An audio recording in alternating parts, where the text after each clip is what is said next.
securing from recess and going back online. I understand our technological problems have been taken care of.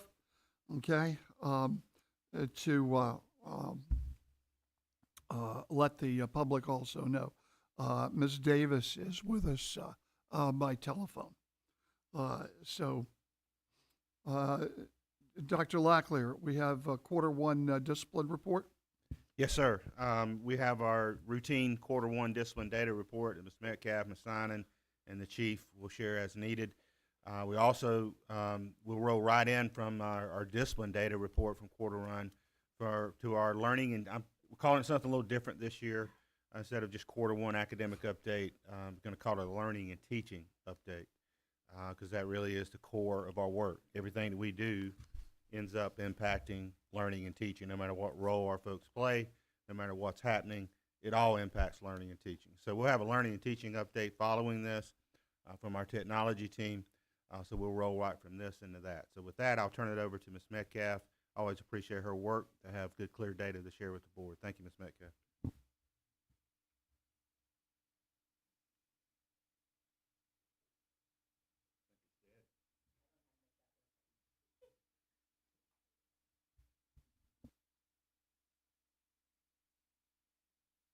Your voice, but I don't know that that will help with. Oh, there he goes. Thank you. All right.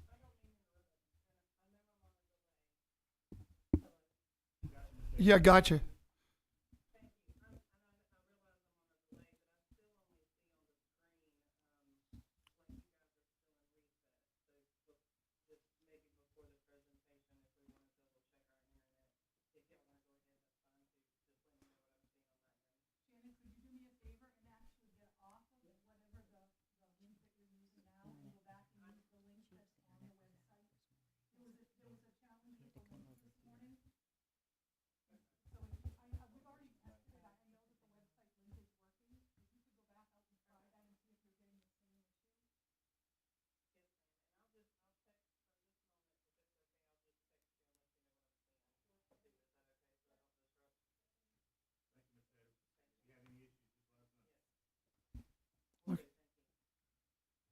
Okay, let's go. Okay. So this is quarter one discipline, and we are actually have a decrease in district-wide office referrals from quarter one last year to this year. And then that came with a corresponding decrease in the exclusionary consequences of ISS, OSS, and bus suspension. Believe that the decrease may be largely because we had fewer serious offenses, and so lesser consequences were warranted. That's corroborated. There's our suspension, out-of-school suspension, bus suspension. And again, percentage-wise, they're down. And that also is a corresponding decrease to our police consequences. Again, less serious infractions mean less serious consequences.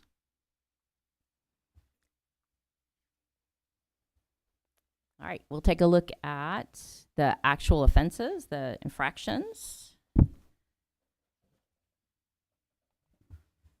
So what we found for this year from last year is we've actually had a switch. Aggressive behavior with physical contact switched with inappropriate behavior as the most common infraction.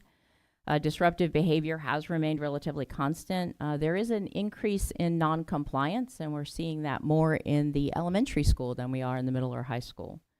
Some of the reasons why we think that this may have happened is the use of the matrix.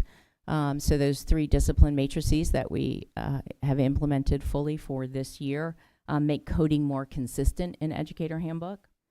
There's a positive impact of the continuing process of setting clear school-wide and classroom expectations, the positive reinforcement, and then intervention where necessary.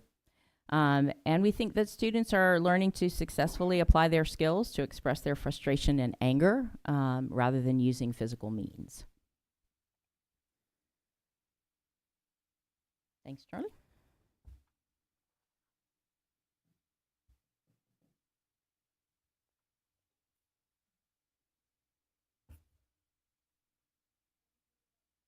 Thank you. So just a reminder that aggressive behavior includes aggressive behavior with physical contact, without physical contact, and against staff. So if you'll note, we have an overall decrease in aggressive behavior district-wide and the significant decreases in elementary school and middle school. There's a slight increase in the high school numbers, but numbers vary greatly both in their increases and decreases. I think that's probably due to the same reasons that we just talked about, those clear processes and procedures, students learning to apply their skills, and then the consistent coding in educator handbook. Do note, as we always say when we're talking about these specific numbers for schools, that some of the numbers have to do with specified programs in a school or to specific student situations and how those have been resolved.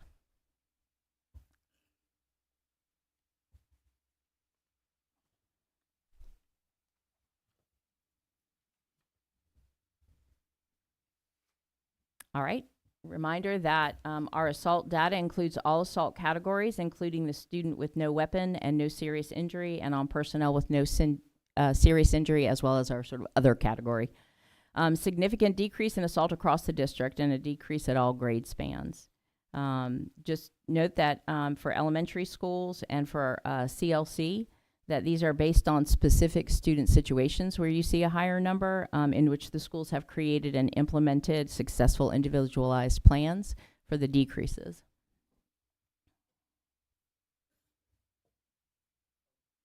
Sorry, just so if I'm reading this correctly, and I hope that I am, high school, we went from 5 assaults to 0. Correct, in the first quarter. And overall, we went from 17 to 4. Correct. That's good. Yes, I think that we have really done a good job, or the schools have really done a good job of creating effective plans for dealing with specific student situations, and those plans are paying off. Our next one is fighting.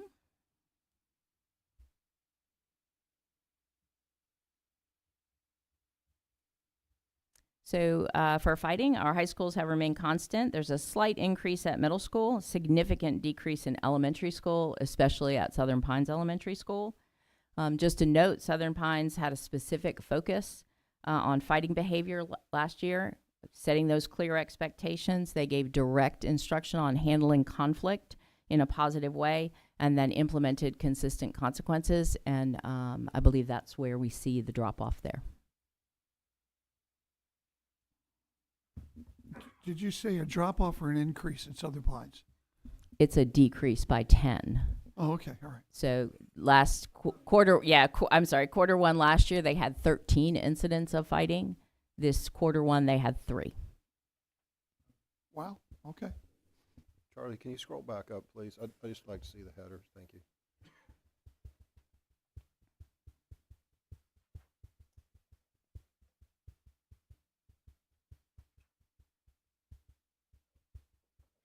Just this appears to be concentrated. You know, as you can see, it's in our elementary schools. It's concentrated in Aberdeen and Southern Pines, and in the middle school, it's clearly concentrated at Cranes Creek. Cranes Creek's absolutely taken decisive action on it, though.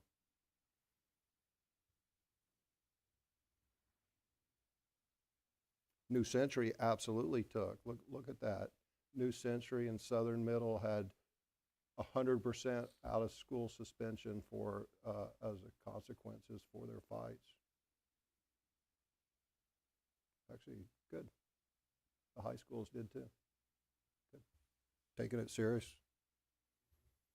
And this is a multi-year effort, Right. coming out of COVID, making sure we have high expectations for our students as Well, the board has certainly expressed, and that certainly fits my ethos as well, and our staffs and principals and ethos. There was certainly a COVID component of it, but there was also a previous strategic plan contribution to it as well. I mean, outside the scope to discuss and debate that, but you know, clearly our strategic plan in this board focuses more on uniform application of discipline.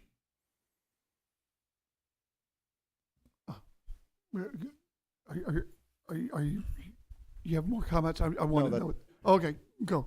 Keep going.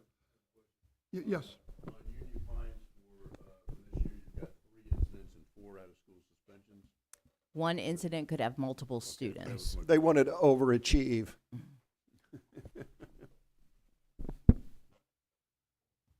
Go ahead. That's all I've got for you, so unless you have any questions. Members of the board, comments? Let me just say, it seems to me that what you're doing is working. I mean, are you guys satisfied with the results, Dr. Locklear? Because it seems to me it's working and working well. Yes, sir. There's multiple components of safety and discipline in our schools. We know we don't have safe, orderly, caring school environments. Learning can't take place, and so that's always a high expectation that we have. It's a multi-tiered approach to that, from giving clear consequences and consistent consequences to reteaching when we can. Sometimes there's behaviors that are so significant that a student may not come back to our Right. school district. But when we can reteach, because these are kids, and we're teaching them and hoping and building their skill sets so they can come back and be successful in our schools. So we're always working towards that end. So yes, sir, I do think it's working, and I'd commend the work of our schools and Ms. Metcalf and her team. So Okay. yes, sir. All right.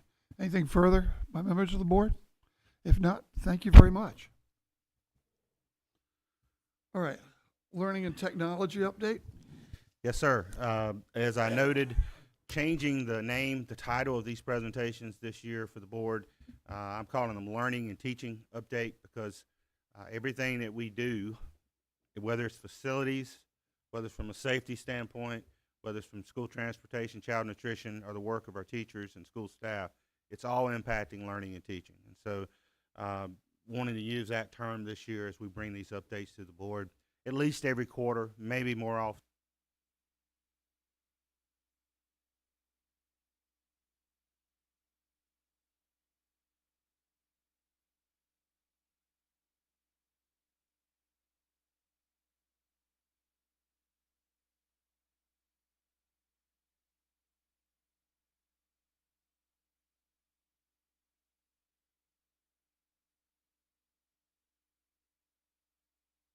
And secondly, I can use my coaching voice. And secondly, it's about supporting learning and teaching appropriately, but then secondly, keeping our kids safe, having the right systems and processes for that. So I'll turn it right over to Kent. Thank you, Kent.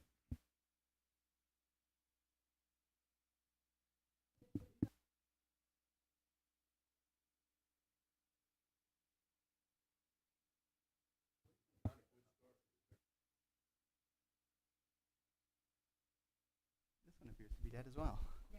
There we go. Okay. We have one? Thank you. We have surround Sorry. sound now, Yes, Kent. right, We've got exactly. you every On angle. stereo. Thank you. Despite the fact that technology is involved in all aspects of the district operations, our primary focus is supporting instruction. So I'm going to hand it right over to Will Herring, our expert on digital learning, to get us started. So, Mr. Herring. Thank you, Kent. Thank you, board. Thank you, Dr. Locklear. Yeah, I appreciate the chance to share some of this with you. So let's see. All right, there we go. So in Moore County Schools, that's all right, I'm loud. You may want to back it up. All right, so in Moore County Schools, we are very serious about using technology purposely. That's purposely for our students to gain skills that they're going to use in the future, purposely for our staff to gain insights into what their students know right now and what they need to know next, purposely with our community so that they know what's going on in school and how their children are progressing. So while we do that, we do it knowing that our staff need to understand the tools that we're putting in place and how to use them effectively. We also do it with an understanding that we have a duty as custodians of student data to ensure that that data is only being shared with trusted partners. So in the next few minutes, we'll dig into each of these for you.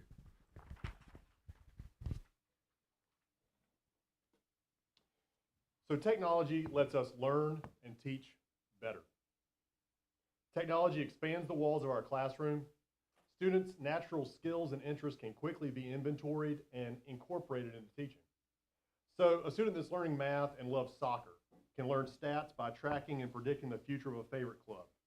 The student sitting next to them that likes volcanoes better, they can do all the same things in a context that interests them just as easily.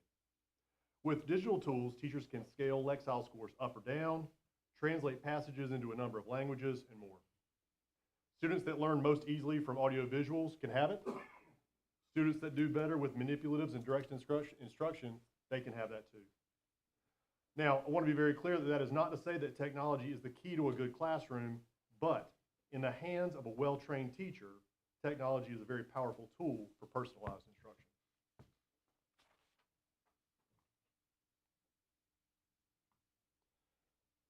So technology is the most impactful element on society today. So like me, you all have lived through that change from analog to digital, but today's students did not. Today's students expect technology to be present and available to help them communicate, collaborate, and solve problems. We want to prepare them for success in that environment, and the best way to do that is through guided practice now. Regular classroom activities that blend digital creation with core instructional standards, as well as our extracurricular programs, are where you're going to see this in action. We're teaching our students how to be responsible, respectful, productive citizens on and offline.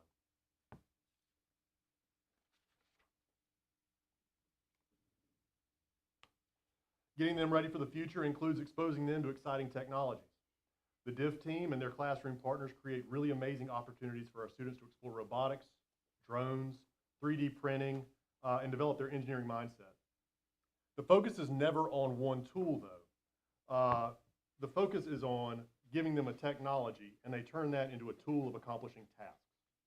Then we ask them, when they're all done, how could you have improved the tool to do an even better job in the future? Because it's that idea that we're empowering them to design, develop, and deploy technology. That's what we're really after. Students in these lessons are engaged because they're a component in the learning and not just the target.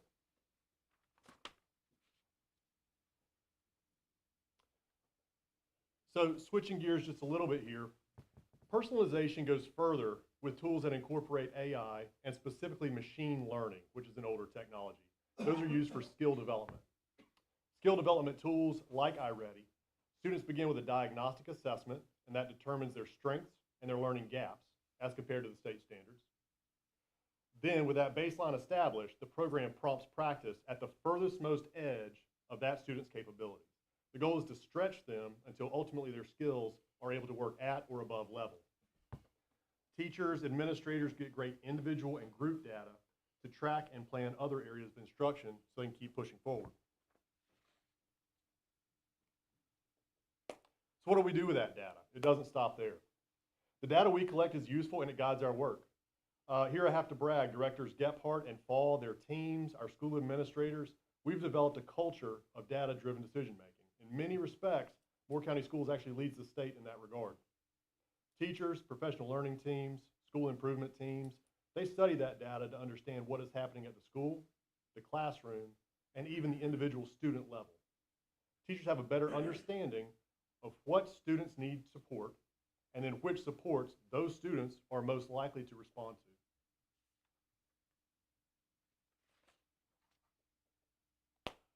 The technology department supports all these things. With decision making, we have reports that give information on device and application usage. Tools like ClassLink and ClassWise provide that for us. Reporting can be done on demand by a school or as scheduled. Reporting can be used to support renewal or removal of instructional products.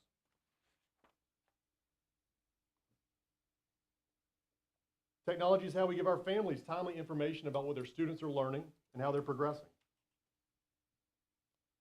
My red light's not on. Yeah, here, just use this one. Appreciate that. So this is how we give our families timely information about what their students are learning and how they're progressing. Infinite Campus is our definitive record system, and it has the parent portal. It's like a one-stop shop for grades, fee payment, and school information. It's like having a progress report in your pocket at all times. Canvas, our learning management system in grades 6 through 12, it also has a parent portal, and that's a great resource for parent guardians that want to take a closer look at what's happening in a classroom and an individual assignment or feedback. There's a messaging system there as well if they need to reach out to the teacher. Class Dojo is what you'll see in our K-5 and K-8 schools primarily. This is an interactive space where teachers and parents share what's happening in class, maybe a newsletter, and more. You see from my data screen cap here that parents really like this as a means. Our schools have hundreds of parents that are logged in, and on the right you see that over 90% of our teacher messages are read the same day that they're sent.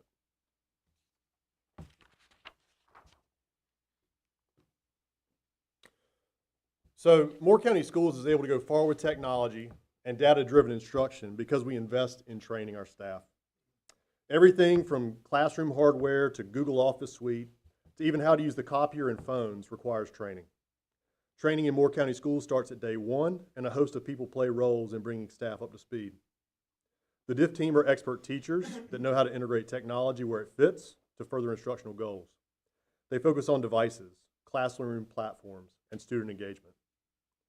Instructional support facilitators and other leaders like building administrators train staff on using data to guide core instruction, remediation, and extension. Training is typically embedded, which has always been shown to be consistently the most effective means of doing it, but the district also includes special events like the More Learning Conference that we had back in August and October. So yeah, let me hand this over to Kent Eklund. Yeah, thank you, Will. So from the first slide that you saw, the foundation of our operations is making sure that this is all secure by design. Beginning in the 23-24 school year, we redesigned our instructional software procurement process to ensure that student data was kept secure, and we have a new instructional software approval process that involves technology, other members of the academic and student support services team. One of the critical parts of that is making sure that all paid instructional vendors sign a student data privacy agreement with Moore County Schools, whether that's the extensive state agreement or one that was developed in collaboration with our legal team. The critical parts of that is that Moore County Schools always owns our student data. There's no marketing of student profiles. Vendors meet industry standards for data security, and that we require any paid software or anything that we're renewing going forward must have a student data agreement. Another part of this secure by design is our entire tool vetting process, where we include the academics and student support services leaders to review each purchase to assure that they align to school improvement plans, they are aligned to the district curriculum and other products that the district already has in use, that there's adequate planning to implement the system to fidelity, there's an evaluation plan for student performance results, as Will mentioned, so that we have the ability, if it's generating student data, to be able to evaluate and to use that to improve student performance, and also that we comply with legal requirements for Title I funding, supplanting, and also make sure that we're not supplanting other products that are already in the district. Thank you. Oops, sorry.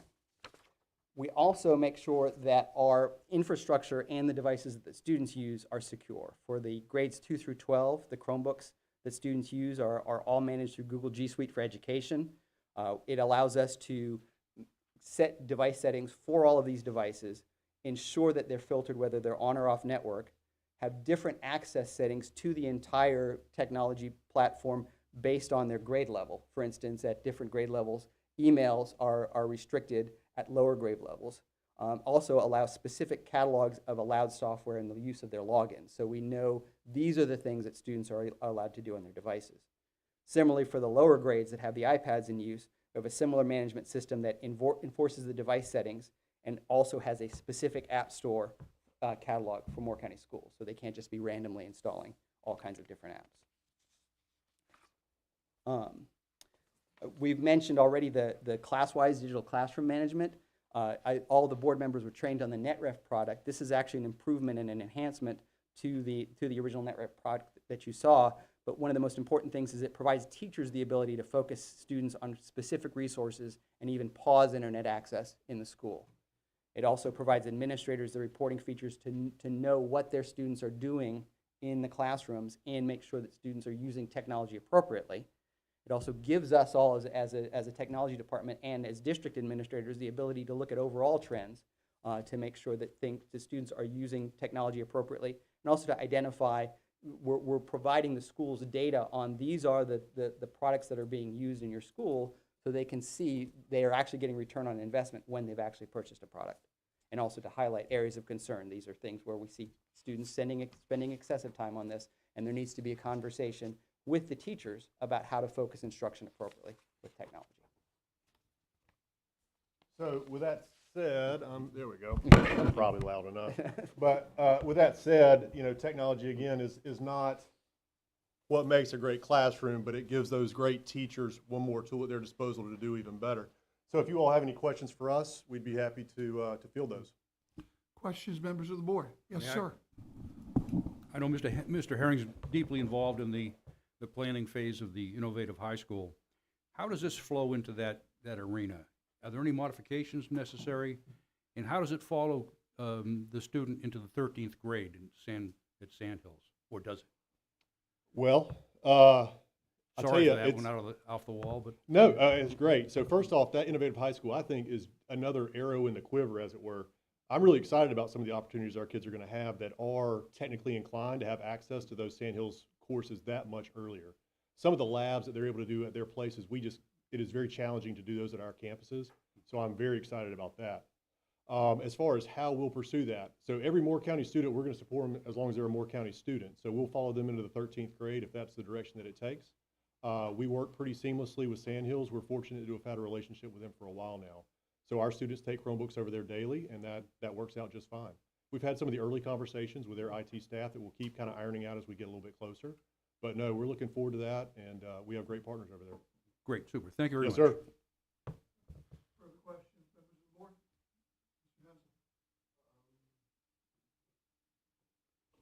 Nothing to- I seem to have the affliction They- now, too. It was working fine. Yeah, I think maybe they were fully charged. Yeah, so a couple of things. First thing, Dr. Locklear, what drove this information brief? I mean, what was the reasoning behind it?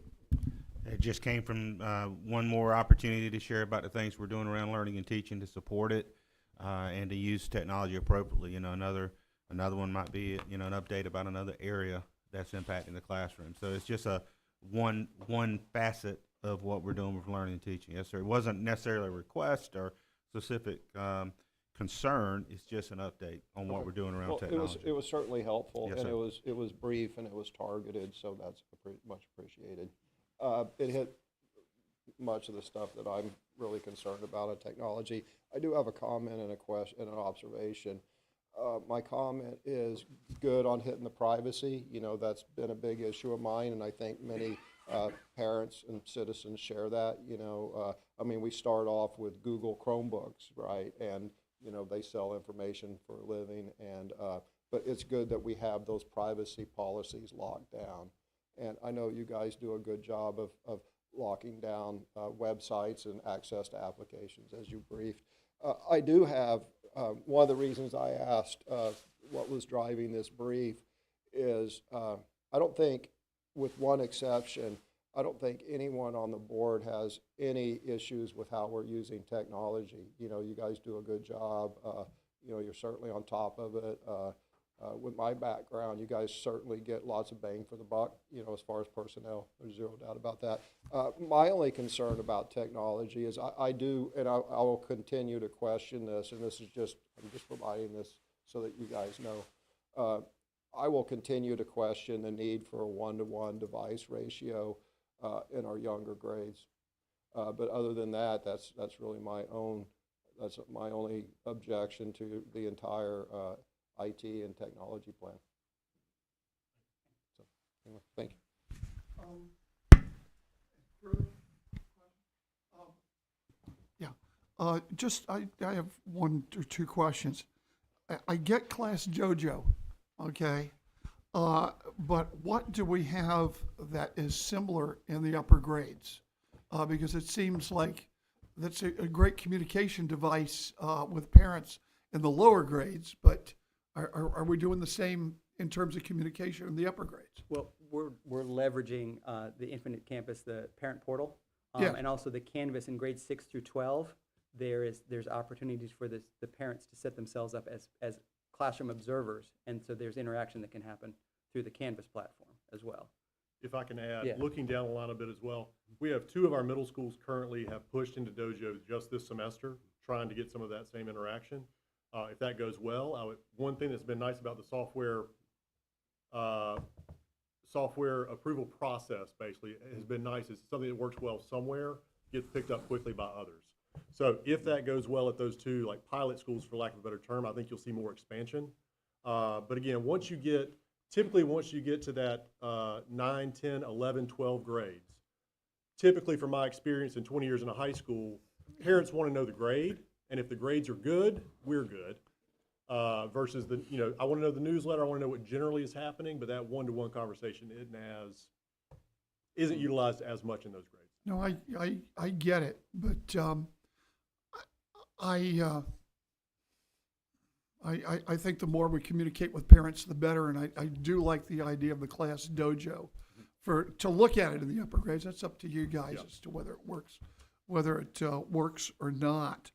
Now, the other thing is that I had it inserted in our policies that parents are given the opportunity to be trained on our technology, and that's supposed to be done within 90 days or something like that of the beginning of school.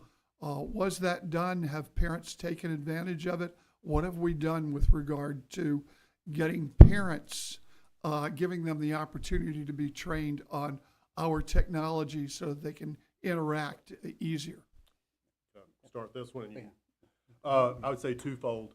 The district does some work with for example, the middle school introduction courses, but primarily that falls to the schools, and they've done a really good job with it. Schools have kind of their own, the forms of communication that they typically rely on, the systems they typically rely on.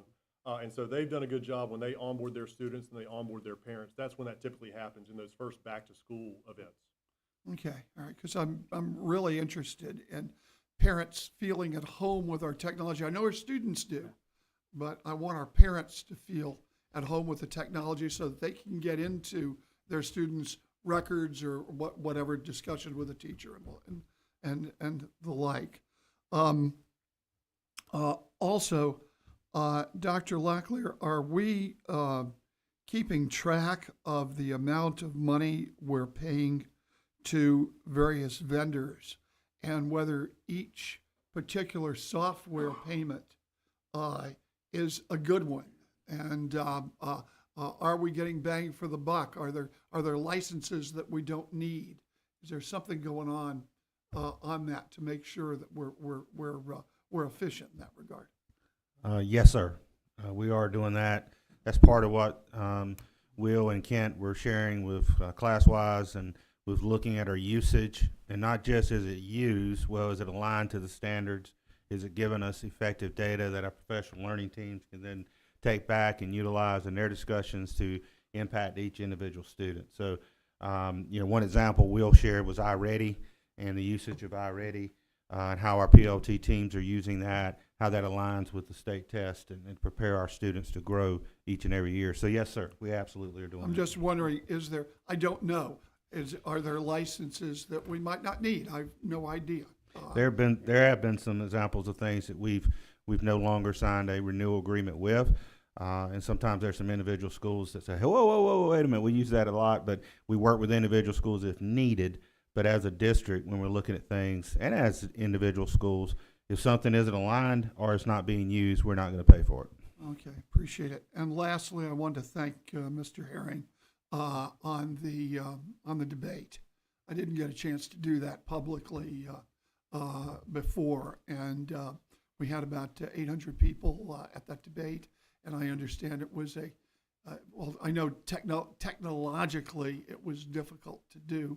And so I want to just say how much we appreciate the technology department, especially Mr. Herring, for being so successful at that. Thanks, sir. Okay, thank you.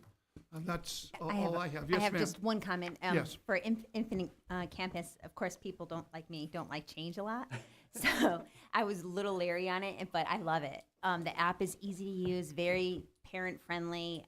You can actually email the teacher if you have questions or comments on there, so you can just click their little name and shoot an email right out. So I think it's very user friendly, and I'm enjoying it so far. So I think we did a great job on that. Yeah, And lots of credit goes to the PAR department, because again, it's great to hear that we're leaders in the state. Our implementation, a lot of our success of our implementation was due to the PAR department. We were ready to go, and so it's ready to go for you as a parent. Yeah, it's great. Yeah, there wasn't really no glitches either on Yeah. that. So thank you. Lot- I know, right? Yes. Knock knock. A lot of work on the Yeah. back. Kate Fall and her team and our data managers in each individual school really are the heroes of that work. Yeah. And Yeah. certainly technology had their back, and they did a lot of work and continue to do a lot of work to make sure it flows smoothly. So. Yeah, it's great.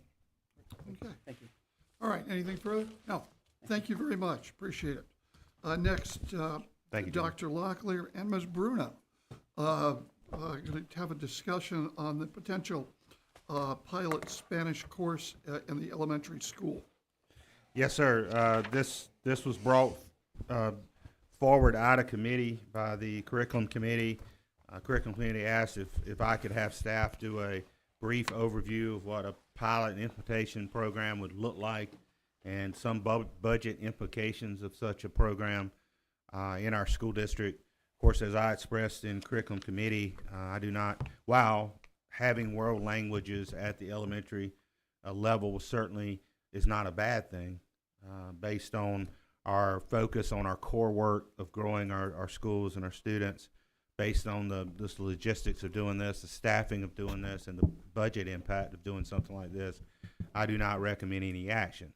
But I do appreciate Ms. Simon and Ms. Gephardt for putting together an overall presentation of what this would look like to share with the board just for information. So, Ms. Simon. Okay, thank you. Good morning, board members and Dr. Locklear. As Dr. Locklear noted, this was requested by the curriculum committee to come into the work session, and as a result of that discussion, information is being presented today. So what I'm going to do is I've kind of broken up the presentation into two different sections. Depending on the desired outcome of learning Spanish, there's two potential options. We've got Spanish as an encore class, which an encore class is similar to like a PE class, art, music, some of our CTE courses, and then also Spanish as a daily course. So I'm going to go through the Spanish as an encore course first and kind of explain what that would look like and what the outcome would be of that, and then I'll go into what it would be for daily. So when you're looking at Spanish as an encore, when we're talking about the same way that we teach in elementary school, our art, our PE, our music, really what's happening is our students are getting exposure to the Spanish language. They will not be fluent Spanish speakers, readers, have, fluent conversations in Spanish at the end of their time doing this as an encore. They would learn the basics of Spanish. So they would learn days of the week. They would learn months of the year. They would learn, hello, goodbye, just those little things. So they would not be fluent speakers or writers of that language. With the scheduling piece, typically when you have an encore, it's done one time per week, and there's about 30 to 45 minutes in each session. So one time a week for 30 to 45 minutes, depending on the school and how they run their specials rotation or how they run their encore rotation. And it would be another one of those courses within that rotation.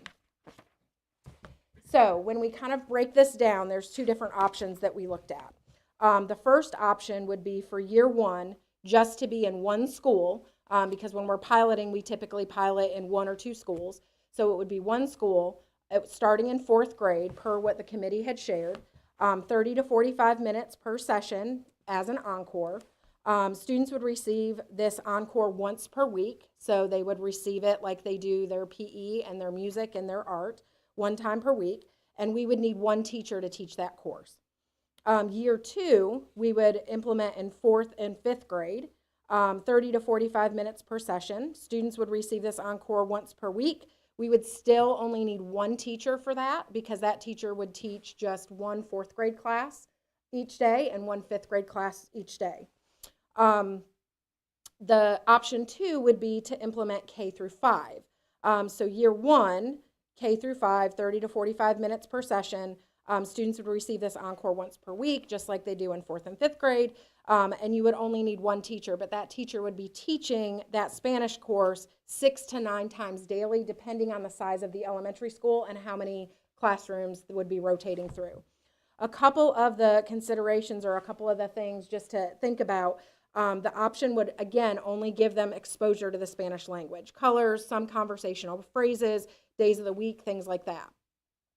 If students are receiving Spanish instruction in elementary school, it's really recommended to continue into middle school, not to just stop it at 5th grade and then they pick it up again at the high school, but to continue somehow through middle school. And you'll see in a few slides what that may look like as well. So when you see that first option and you see that there's only one teacher that's needed, 1 class per day or 2 classes per day, depending on the grade levels, that teacher could also be used as itinerant, where they could go to different schools. They could be used however the principal deems necessary, whether it's through intervention or helping out in other classrooms, things like that. Because really with the Encore option, they would only have, 1 or 2 classes per day.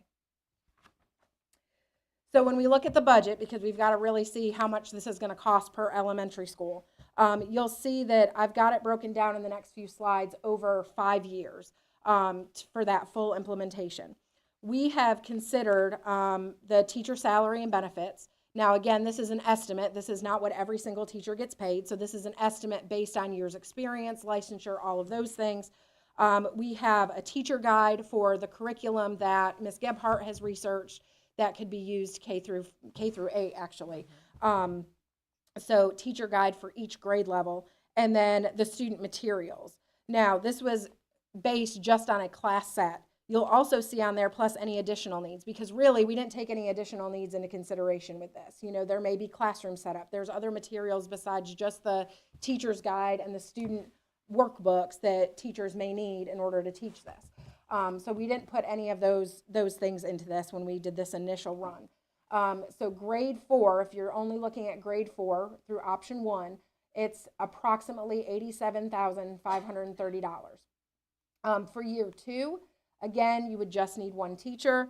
Again, you would need to get the teacher guide for 5th grade and then also student materials for 5th grade. Again, $87,530. That's for year 1 and year 2.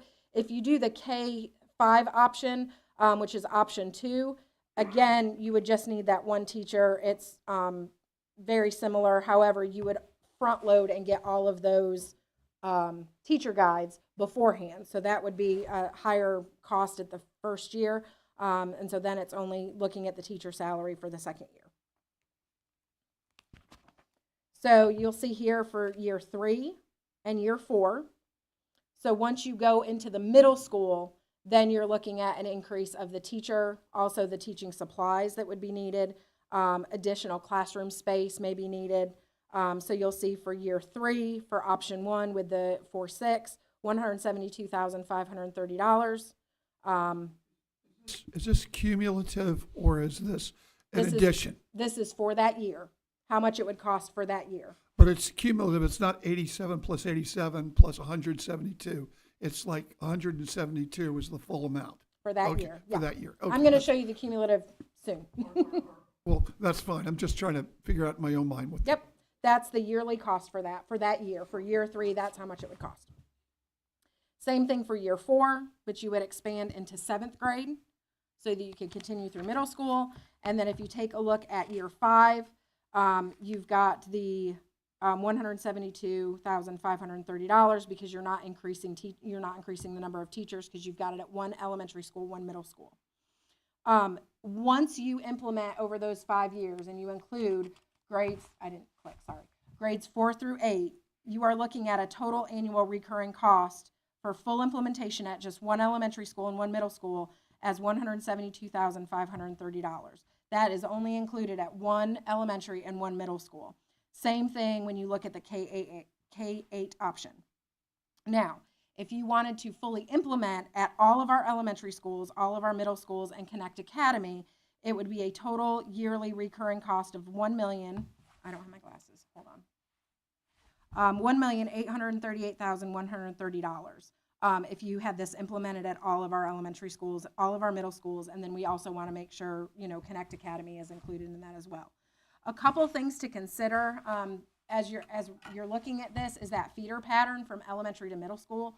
Depending on which elementary school is selected, a lot of our elementary schools feed into multiple middle schools. So you've got to think about, for example, if it's at a starts at a Pinehurst Elementary School, Pinehurst then feeds into West Pine Middle School and Southern Middle School. So would you only do it at a Southern Middle School? Would you only do it at West Pine Middle School? And then you've got some of your children that wouldn't be able to participate at the middle school level. Middle school students are required to make choices for their encore selections. So they don't have a rotation like they do at the elementary level where they get everything that's offered. At the middle school level, they have to make a selection. Middle school has a PE requirement for the full year, so students have to take PE for the entire school year.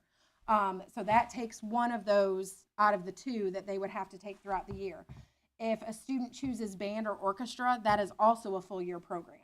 So students that go to middle school that maybe were in the Spanish pilot in elementary school, if they decided they wanted to play an instrument, then they would not be able to take the Spanish as well in middle school because band is a full year commitment, and so PE is a requirement. You also have your art courses, multiple CTE courses, chorus, lots of different opportunities that if they are taking Spanish, then that would take up that amount of time.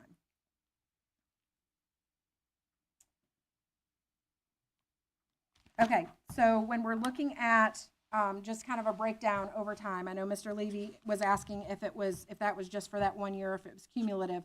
I wanted to make sure that the cumulative commitment was in here as well. So how much will be the investment over a 5-year period? So for pilot schools, if you're looking at just one elementary school and one middle school, the total cost over 5 years, so that's the 5-year cumulative total for grades 4 through 8, would be $692,650. For total cost over 5 years for K-8 is $702,770. That's your 5-year investment. For full implementation, so if you're looking at the 13 elementary schools, 5 middle schools, and Connect Academy, the total cost over 5 years for option 1 for grades 4 through 8 is $9,190,650. The total cost over 5 years if you implement K-8 is $9,190,650. You also have the recurring cost each year after full 5-year implementation, which is what was shared in the last slide, but you'll see that listed there as well. A potential timeline for implementation is 5 years. That's why we looked at 5 years, because we wanted to look at it over that time. So that's your encore option. Again, that's where students are exposed to the Spanish language, but do not become fluent speakers. So the next part of this presentation is Spanish as a daily option for students. This option allows students to develop the skills that they need to speak, write, and read in Spanish. The goal is that students would become fluent in the Spanish language, and then they would continue that through high school. So scheduling for this would look a little bit different. If we're doing it daily, this would need to be taught daily. So it would need to be taught daily just as you would your science, social studies, ELA, and math courses. Again, 30 to 45 minutes each session, and that's based on the scheduling. That's based on what students would need in order to become fluent speakers, writers, and readers of Spanish. It would be taught within the core classroom. So students would get this instruction the same way they would get their ELA instruction, get their math instruction. Because all of our teachers are not Spanish speakers, I don't know if Donna Gebhardt could walk into a classroom and teach a Spanish course. We would need that other teacher to come in and teach Spanish to those students. So when we take a look at what the daily instruction would look like for year 1, implementing at 4th grade. Now for this option, I did not do a K3 option. I just started at 4th grade because with your K3 kids, 120 minutes of literacy. So for year 1, 4th grade, you would need that one teacher to go ahead and rotate throughout those 5 to 6 classes based on which school it's at. If it's at an Aberdeen elementary or it's at a Pinehurst elementary, it's a larger school, so you have a higher number of classes. If you're at a Robbins elementary, you would have a smaller number of classes. So the students would receive this course daily in their core classroom. You would need one teacher for that. If you go into year 2 for 4th and 5th grade, you would now need 2 teachers because you're looking at 5 to 6 classes daily. And just some considerations to think about. There's a recommended continuation of Spanish instruction, just like we would for the encore option. You would need to do that for daily instruction as well. So students would need to continue this in the middle school. Feeder pattern, again, just like with the Encore option, you need to consider that feeder pattern. And then also the daily requirements for core instruction. So for literacy, it's recommended that they have 120 minutes of literacy every single day. But based on Senate Bill 387, they have to, 4th and 5th grade have to have 90 minutes of literacy instruction every single day. You also, the recommendation is 60 to 90 minutes in math instruction. You also have science, you have social studies instruction that needs to take place. Students on elementary school have their encores, so they're required to go to those encores. And then they have to have, by law, they have to have 30 minutes of recess every single day, plus they have lunch. So as you start adding up that time, that additional 30 to 45 minutes for Spanish instruction, how are we going to fit that all in? So looking at the budget, and again, the budget is higher than what we had for the Encore option, just because each year you're going to have to add another teacher in because of the number of classes. So you'll see for year 1 for the daily option, using the same curriculum, only looking at 4th grade, $87,530. That teacher, again, would be going from class to class. Year 2, we have a additional teacher that would go in 4th grade, and then we would have an additional teacher in 5th grade. That would be $172,530. Again, we've got the plus any additional needs. That takes into consideration any classroom setup, any additional materials. Also, when we are looking at teachers that we would hire that speak Spanish, that would need to come in, the number of teachers, are we going to need to go with someone like Participate that we use for our dual language? And there's another cost associated with that. For year 3, that would include 4th grade, 5th grade, and 6th grade to continue into the middle school. That would be $257,530. Year 4, $342,530. That would include grades 4 through 7. And then grades 4 through 8, you are looking at $422,530. That is the total yearly cost recurring at full implementation for only 1 elementary and 1 middle school. Again, you've got to look at the feeder pattern from elementary to middle school to make sure that students are continuing that education. Middle school students would have limited opportunities, again, with the Encore selection. So you've got your PE all year long, band all year. So pulling in your CTE and all of those other things. Spanish may or may not be something that students want to continue with. And then also looking at space in the classroom. So as you're looking at which schools this would be implemented at, is there space available? Because even if that teacher is going from classroom to classroom, they still need space for, like an office space, or if they were going to come in for a classroom space. Is that what you were saying? Okay. Materials, yep. And their materials. So the total recurring cost, again, $422,000. So that would be each year if it was just 1 elementary and 1 middle school. The total recurring cost for full implementation, if it was to be implemented at all of our elementary, all of our middle, and Connect Academy, would be $4,242,890. That would be each year for all of our elementary, middle, and Connect. So full implementation, this is the cost over 5 years, because implementation timeline again would be around 5 years. For 1 elementary, 1 middle school, the total cost over 5 years is $1,282,650 as an estimate. And then the full district implementation, 13 elementary schools, 5 middle schools, and Connect, $21,215,450 over 5 years. And then you've got the recurring cost again there that was in the last slide. That was a lot of information. It was very thorough. They're very, very thorough. Questions by members of the board or comments? Yes, ma'am. A question for the materials, is it going to be on the computer, or are you actually getting like books? Textbooks, okay.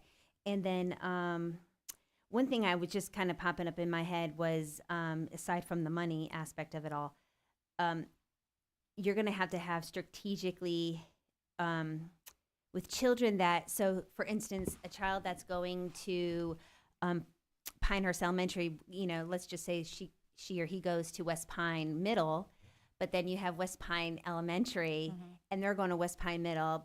They can't go into that class because they have no Spanish background. Correct. So there's going to have to be a lot of strategically planning going on there as well. So that was like a huge kind of red flag for me.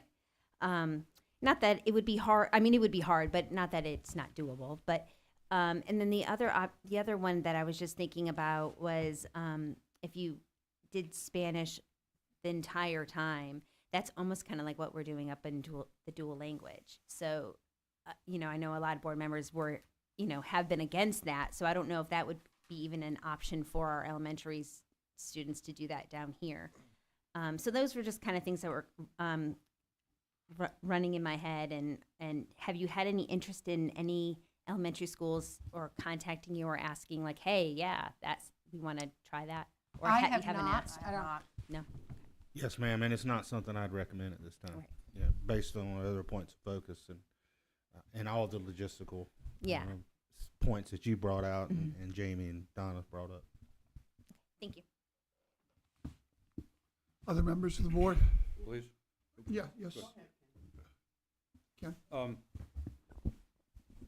Given the difference in intensity between the Encore and the daily program, does that require a different student-to-teacher ratio?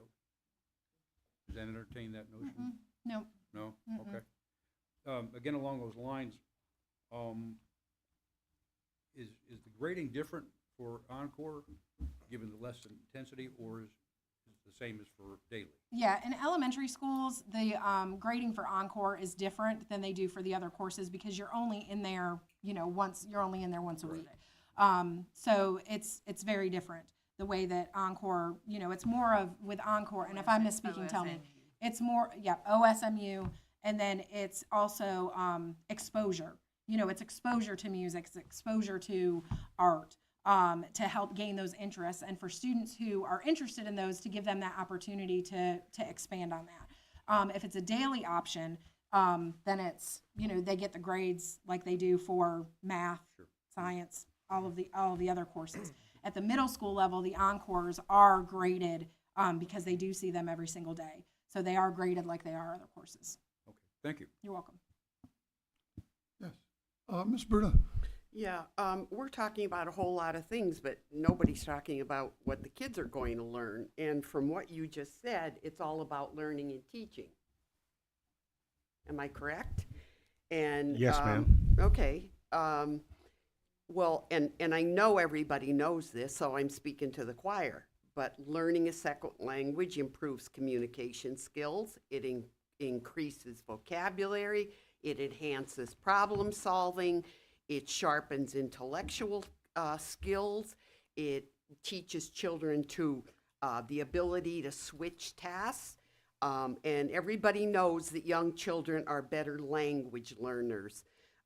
They become more proficient and they retain more. It improves their focus, it improves their attention span, it improves their memory, and it stimulates the brain. And you said, being in an Encore class, well, they'll just learn the days of the week and they'll learn the colors. Well, yeah, maybe they'll do that the first year. What are they going to learn the second year? Or what, learning the colors and learning the days of the week. It's not going to take, especially for a child. It can certainly be built on as the weeks go by, even if it's only once a week. Do you want to? And it will build on it, but as you're only getting it once a week, there's not going to be there's not going to be the fluency because you're only getting it once a week. I understand that, but at least you have a background. You teach a child a color, they're not going to forget it when you teach it that young. And it is building, and then by the time you do the kindergarten, first grade, second grade, these kids will have a decent vocabulary. That's all. As a K through 9, French in the morning, English in the afternoon student, I agree with you. All right. Further members of the board? Mr. Henson? I was going to ask, I mean, the numbers speak for themselves. I was going to ask what we get out of it, and I think Pauline answered that. My concern is, there's trade-offs. The schedule's full, and if we add something, then something has to give. I think Stacy asked the relevant question, I think, is who's clamoring for this? You know, have any of the schools asked for it? I will say that it's an interesting choice of language, too. I had a machine gunner who worked for me once, Corporal Reardon, United States Marine Corps, got in a commissioning program, got a perfect 800 on a SAT, right? Is it SAT the 800, or is that the ACT? Yeah. Anyway, and I'm like, Corporal Reardon, I mean, you know, first of all, a Marine, like, get a perfect score, right? And I'm like, how did, because English is my weak suit, and I'm like, I grew up in Oklahoma, right? It's my second language. And I said, Okie's my first language. I was like, hey, Corporal Reardon, how did you get 100 on the SAT? And he said, that's easy. He said, I took Latin for 5 years or 6 years or whatever. And since he took Latin, he's like, you know, when I got to sections of the SAT that I had no idea on, I just broke it down into its root Latin words. And, you know, I got an 800, right? So, you know, it's a sad day. It was a sad day when the O'Neill School lost their Latin instructor and never resumed teaching Latin again. And there's a lot to be learned for languages, but again, it's a cost-benefit thing, and it's what language do we teach? I would make an argument to teach Latin since it's the basis of all languages. So anyway, good presentation. It's expensive, you know, and I think what everyone here has to weigh is the cost versus the benefit.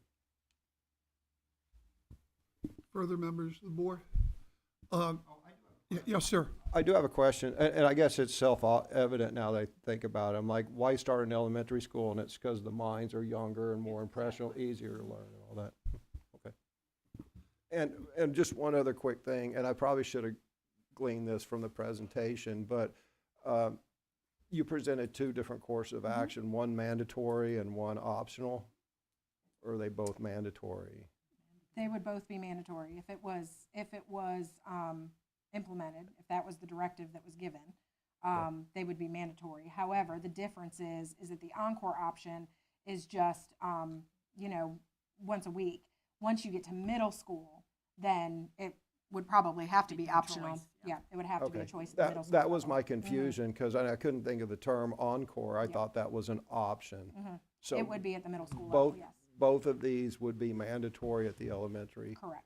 And then they become optional as you briefed. The Encore, so I mean, I'm just speculating. But the Encore at the middle school would be optional for both. Yeah, It would have to be because for they both. have, they run two blocks for Encore, 45 minutes. So if I'm band, I have to be in there all year, and I have to have my PE all year. So I would not have time in my schedule to do Spanish. Yeah, it'd be interesting. I think a lot of parents would prefer that their children learn English and science and math and the things that they're being taught now. It'd be interesting to see what parents think. And I'm not suggesting a survey, but you know, if we did take a survey, the question shouldn't be asked in the abstract. You know, hey, do you want your child learning Spanish? You know, it should be, do you want your child learning Spanish at the expense of, you know, giving up this time or whatever? It's a struggle. I mean, we only have students, 6 instructional hours out of the day? I mean, it's tough to put more stuff in, as was articulated with all the requirements. It's difficult. Might even be 5 hours. Anyway, thank you. Yeah, did you look at the possibility of, you know, we have the Spanish immersion program in Robbins Elementary, of bringing that into Elise and continuing that for Elise as one aspect of this? Do you want to speak to what they do at Elise for? Yeah. Yeah, so at Elise, what we did to continue that 5th grade opportunity where the kids were coming out of that dual immersion exposure, they move into a 6th grade Encore class that meets daily, and they have Spanish instruction. But again, the kids still get to choose. So what we found is some of the kids want to do band, they want to do art, they want to do chorus. So they choose those options, but we do have that choice for our Elise kiddos. And then in 7th grade, they move into a course to do Spanish 1 as a high school credit. And then as an 8th grader, if they are successful, they move in and do Spanish 2 and go into to their high school career with 2 Spanish credits that they are required to have. So we're fully implementing that thing through Elise, through the middle Yes, school. sir. Okay, that certainly answers one question. The other thing is, you know, the $172,530 or whatever, oddly enough, Dr. Locklear doesn't scare me, because we've got $8 million sitting in Fund 8 with some money there. And it almost seems to me that the experiment, or whatever it is, the pilot program is doable. It seems to me that it almost is. Perhaps it might be from a budgetary perspective, but I'm very concerned about implementation fatigue. Our staff is very much focused on the work in our schools and the core work in our classrooms, and I would be very, very concerned with implementation fatigue, taking on too many things. As we've said, and I appreciate the board's recognition of this, we have a lean team that supports our schools and the work in our schools and the core frameworks of literacy and math in our classrooms and our PLT work. I just would be concerned on taking one more thing on by my staff. I don't argue the positive impacts of learning a second language as a young child. I think there's a lot of research out there that shows that. I just don't think it's the right time to take it on. Okay, I guess I differ with you a little bit. I just feel that this is something that we might want to really look into. But what I think we have to do with it is there needs to be a proposal. If this is going to happen, there would need to be a proposal, and the proposal probably should come from the committee. We've gotten a lot of information right now, but we don't have enough information to actually have a proposal that we can act on or even consider. And maybe that also we also have to look at the budgetary portion of that. So what I'd like to do, if that's okay with the board, is refer this back to the curriculum committee, okay? Now knowing what we know, to the extent the curriculum committee wants to bring forth to the board a proposal, bring it forth, and we'll deliberate it and decide on it. But it's not something we're going to implement here and now. So I just want to be clear on where I stand on it. I think that's pretty clear. I do not recommend any additional time by my staff to spend on this. This was in addition to the work that they're doing. I think I would not recommend any action at this time. And I just want to be clear about that. Yeah, well, I'm not suggesting any action at this time. What I'm suggesting is we now have the information. Now let the committee decide if they want to bring forth something, or maybe they're not going to bring forth something. And that's certainly up to them, and it's also up to members of the board if they want to bring forth something. Yes, sir. So let me ask this: who all's on the curriculum committee again? It's obviously Pauline. Mm-hmm. Philip. And who Philip. else? Philip. And myself. Okay, And and that will probably change with the board changing. And this, well, at least changed with at least one person. Yes. And this passed out of committee with a vote, or this didn't pass out of a committee with a vote? This Yeah, is with not 3 to something none. that this is something the committee simply asked for a presentation on. That was all. There's not a proposal. So in other words, there's not a proposal to implement this. This is just something that the committee thought that it would be good to get more information on. Yeah, So there's no proposal at this point in time. Just one thing I'd like to point out, there was a disconnect between you and the superintendent, where the superintendent very emphatically stated, he talked about implementation fatigue, and he talked about bandwidth, that's my words, not his words, of his staff. And what the superintendent said is he said he doesn't want his people to spend time on this because they have other priorities. I'm paraphrasing, but that's essentially what he said. And then you said, well, no one's asking anyone to take action. I think Dr. Locklear's concern is that if it gets referred to, that by being referred to a committee, the committee is going to task either implied or explicit tasks for the central office to do work on this. And I believe that Dr. Locklear was saying that his staff doesn't have the bandwidth, and he would prefer that their efforts be spent elsewhere. And that's a pretty strong statement. You know, there's going to be change. I would recommend, rather than referring this to the committee, that it just be tabled, so to speak. I know there's not a formal motion, and just see what everyone thinks this time next month.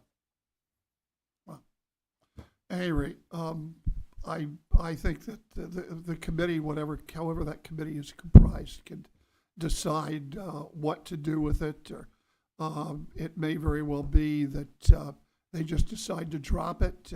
And I don't see as Dr. Locklear or his staff needs to do anything. There's nothing that needs to be done. It just needs to be.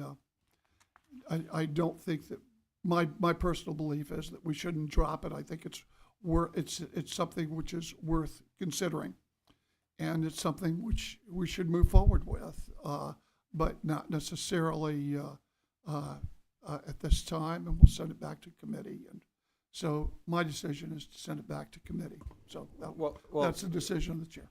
So let's I regret that you made your decision rashly or ahead of us finishing the discussion.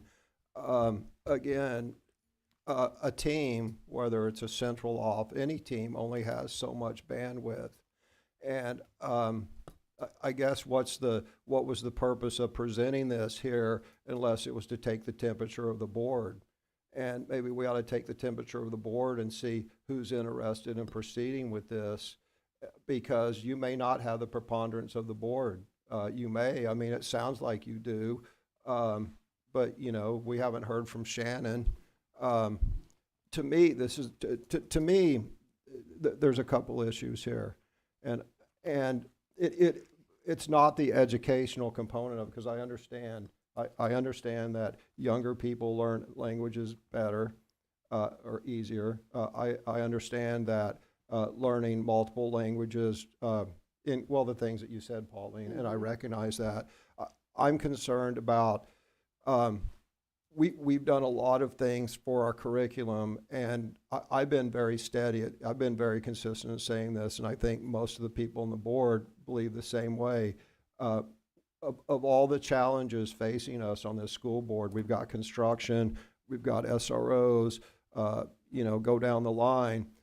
Academics, as we've seen from the results and as we saw in our school improvement programs, our academic programs, both the people in place to design and implement them, and the programs themselves are sound, and Dr. Locklear and his team have worked extraordinarily hard on these programs. The best thing that we can do right now as far as the academic programs is let them alone and let them germinate, so to speak, and bear fruit for a couple of years, and then start doing rudder guidance with them. I think what everyone fears, with not saying it out loud, is a mandate coming down from the board that just changes everything, disrupts the programs that they have in place.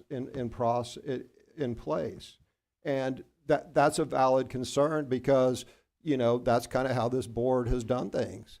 And that's okay when you have to be disruptive and you have to be a change agent. I've spent my whole life as a change agent, because, you see a better way to do it and you just implement it. But the last thing that we have to tinker with right now in Moore County schools is our academic programs.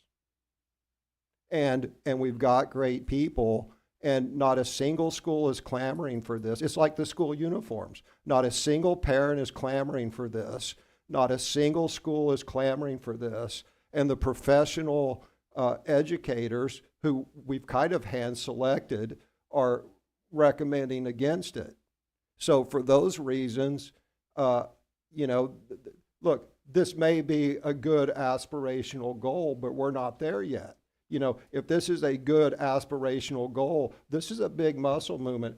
And Pauline, I love you, right? I mean, don't get me wrong. This is a big aspirational muscle movement. Then put it in the next strategic plan. Don't act like this is a drive-by, easy to implement. I mean, my God, it's going to be $4.5 million annually of recurring funds. The chair talked about, we got $8 million in fund balance. Sure, but that's not recurring income. That's $8 million has been built up over a number of years. And again, we're conflating, annual expenditures with fund balance built up over a number of years coming out of COVID. So again, this is a very aspirational, it's visionary. I would argue that we teach Latin. I mean, that's what the classical education people do. And it'll certainly, if you're a machine gunner in the Marine Corps, it'll get you in a commissioning program apparently. But this is strategic plan level stuff. This isn't a drive-by and then wag our fingers at our professional educators and say, make this happen. This needs to be integrated into the education from day one. Anyway, that's my observation. So I think this is a strategic plan type thing. I think it's a big muscle movement. It's worthy of discussion, and we should have these discussions and debates, but there is a cost benefit to everything. And there's not a soul person in Moore County other than 3 people who are recommending this. And fortunately or unfortunately, those 3 people are sitting on the curriculum committee. I mean, we could take a poll of hands, you know. Everyone who's for this, raise your hand. May I make a comment? Yeah, go ahead. I don't think we're at any decision points yet. I think we've gained this great discovery event today. And I think it's incumbent on that curriculum committee to sit down and analyze and absorb and socialize what we've heard so far and come up with a position. A position is harmless. Put it on the table, and perhaps we can begin to weave it into future plans. We're forward-looking here, not static. So I see no problem with the curriculum committee continuing to pursue this. And for every reason, for everything that you said, everything that Mr. Hensley said, that's the reason to send it to the curriculum committee, because the curriculum committee will discuss it. And maybe the curriculum committee will come up with Latin. Maybe the curriculum committee will say, no, I don't think that we ought to deal with this right now, okay? But that's the reason why you have committees, so that they can handle it, not the board. And they can come back and give us a proposal, or maybe not give us a proposal. That's their decision.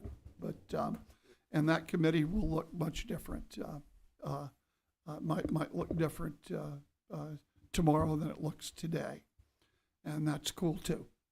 Okay, so I'm going to go ahead and refer that to the committee, and let's move on. Let's take a 5-minute break, and then we'll resume.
going back into session, securing from recess.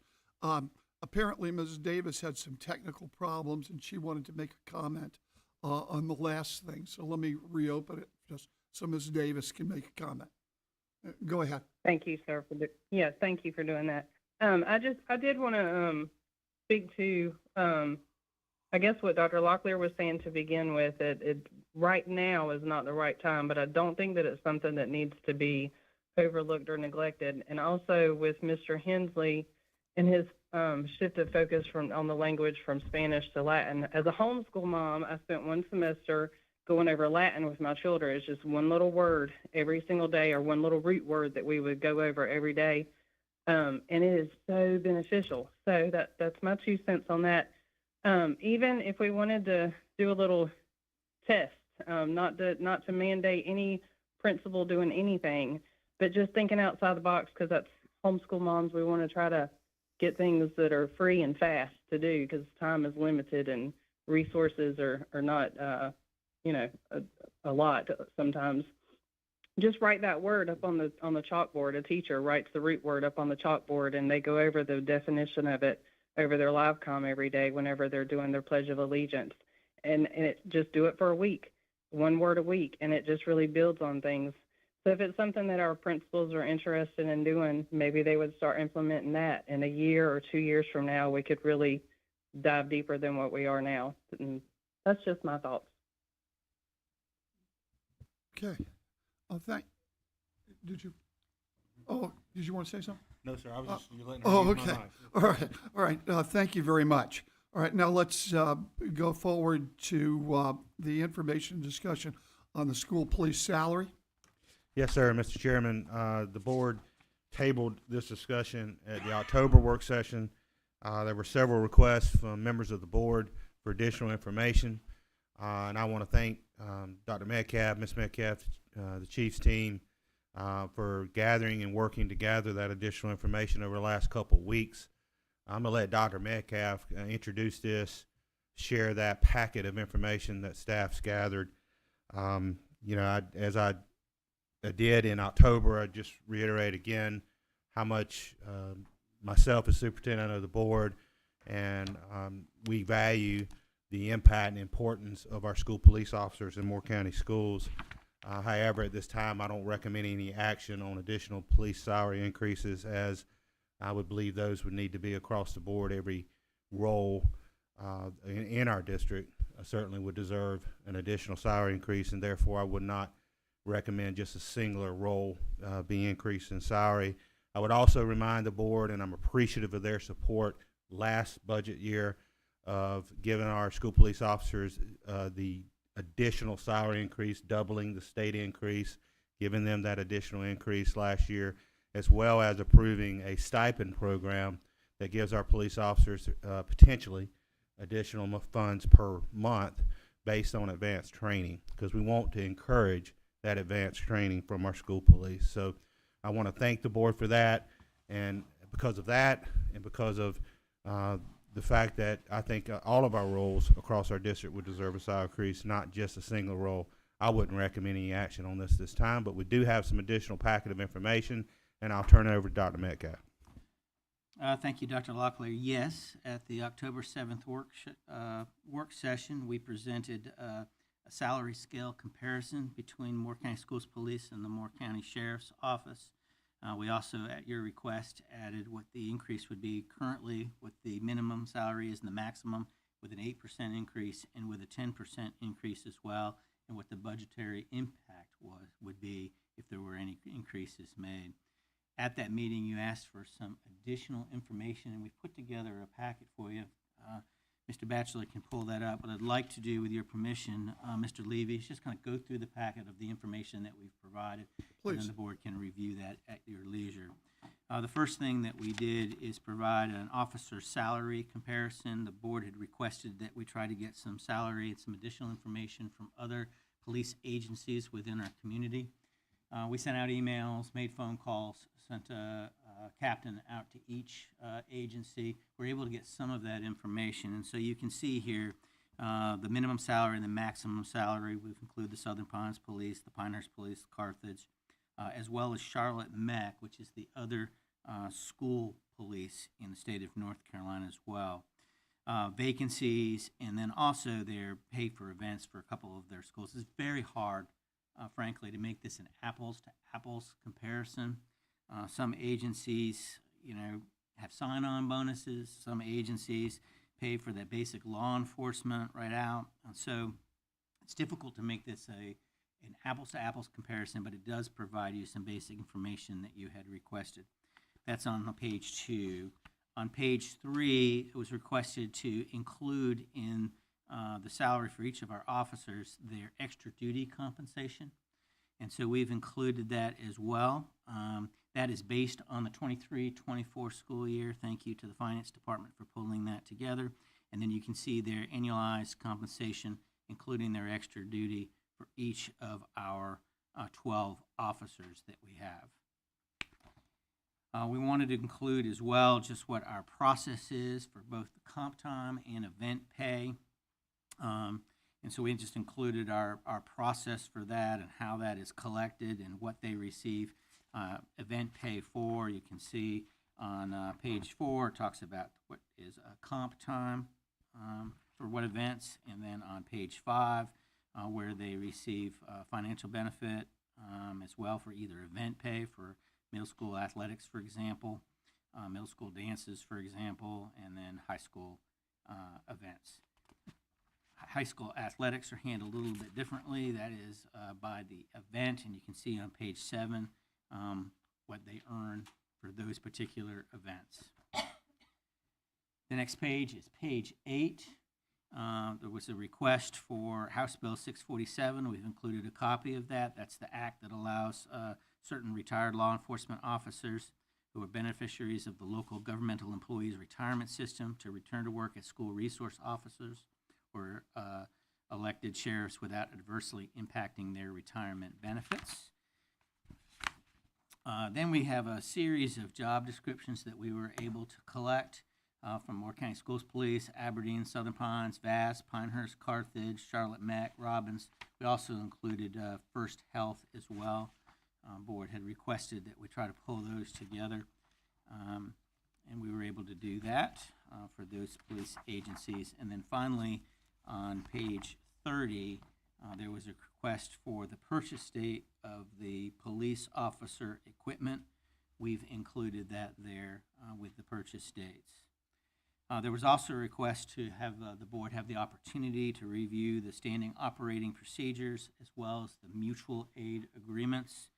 We will do that. We'll have that available along with the district emergency preparedness and crisis management plans that you'll be reviewing or voting on for the school improvement plans.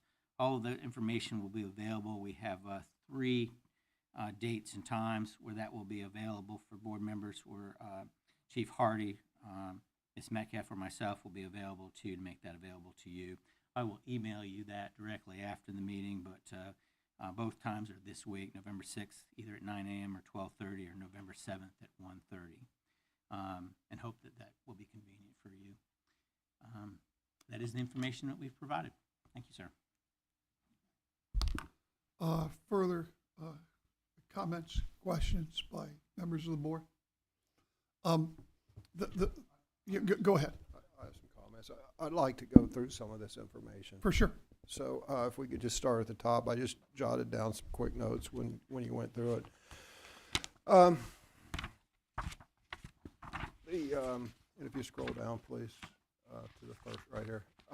So my first question is, so we talked about this at the last board meeting, and I asked, are the officers salaried, exempt, or non-exempt? And they're non-exempt, which means they get overtime pay or comp time.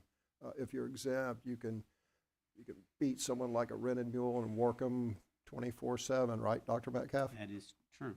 Are you exempt? Well, you can work them 24/7. I was metaphorically speaking. Thank you for clarifying. I say that for most people don't understand the intricacies of employment law. Just because you're salaried does not mean that you do not rate overtime or that they can work you as much as they want. They're salaried exempt, and if you're salaried exempt, it's generally managerial, professional things. Accountants are exempt. Professions can be exempt. Executives are exempt. But non-exempt means that person's still tied to a 40-hour workday, and anything above 40 hours, they're either supposed to get overtime, even though they're labeled salaried, or comp time. And last meeting, we established publicly that the SROs are salary non-exempt, which means they're eligible for overtime. And when they work school board meetings or whatnot, it's our policy that they get comp time. So that's just background. But one thing that caught my eye up here is, if they're non-exempt, how do we get away with paying them a stipend? They should get overtime. My understanding. They should get overtime. The stipend should at least meet or exceed what they would be getting in overtime. It's not what it says up there. It says $50 to $100 per event, regardless of hours. And that's not, if that's what we're doing, I think we should revisit that. That just caught my eye. So they're eligible for overtime just like anyone else, and we certainly want everyone to get paid. If we scroll down to the bottom of this page, please, something that caught my eye, and as everyone knows, there are 2 school districts, there are 117 school districts in the state of North Carolina, 2 of which have their own school police, us and Charlotte-Mecklenburg.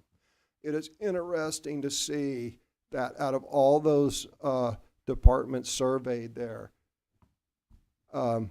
Charlotte-Mecklenburg pays their officers the lowest. I mean, if you look at Charlotte-Mecklenburg officers make 25% less than Carthage PD. Imagine trying to live in Charlotte at that pay. But my point of saying this is, look, the mission of this institution is education. We just talked about bandwidth. We just talked about only having so much time for, everybody in the central office to do their job. We should leave the law enforcement to the professional law enforcement people in Moore County. We have a wonderful sheriff. We have wonderful chiefs who their whole focus is law enforcement. But it's just amazing how, Charlotte, God, can you imagine $2,800? Let's just divide that by 160 hours and see what we come up with. That is $17.78 an hour. Bojangles will pay you more than that, I think. Anyway, so that jumped off my eye.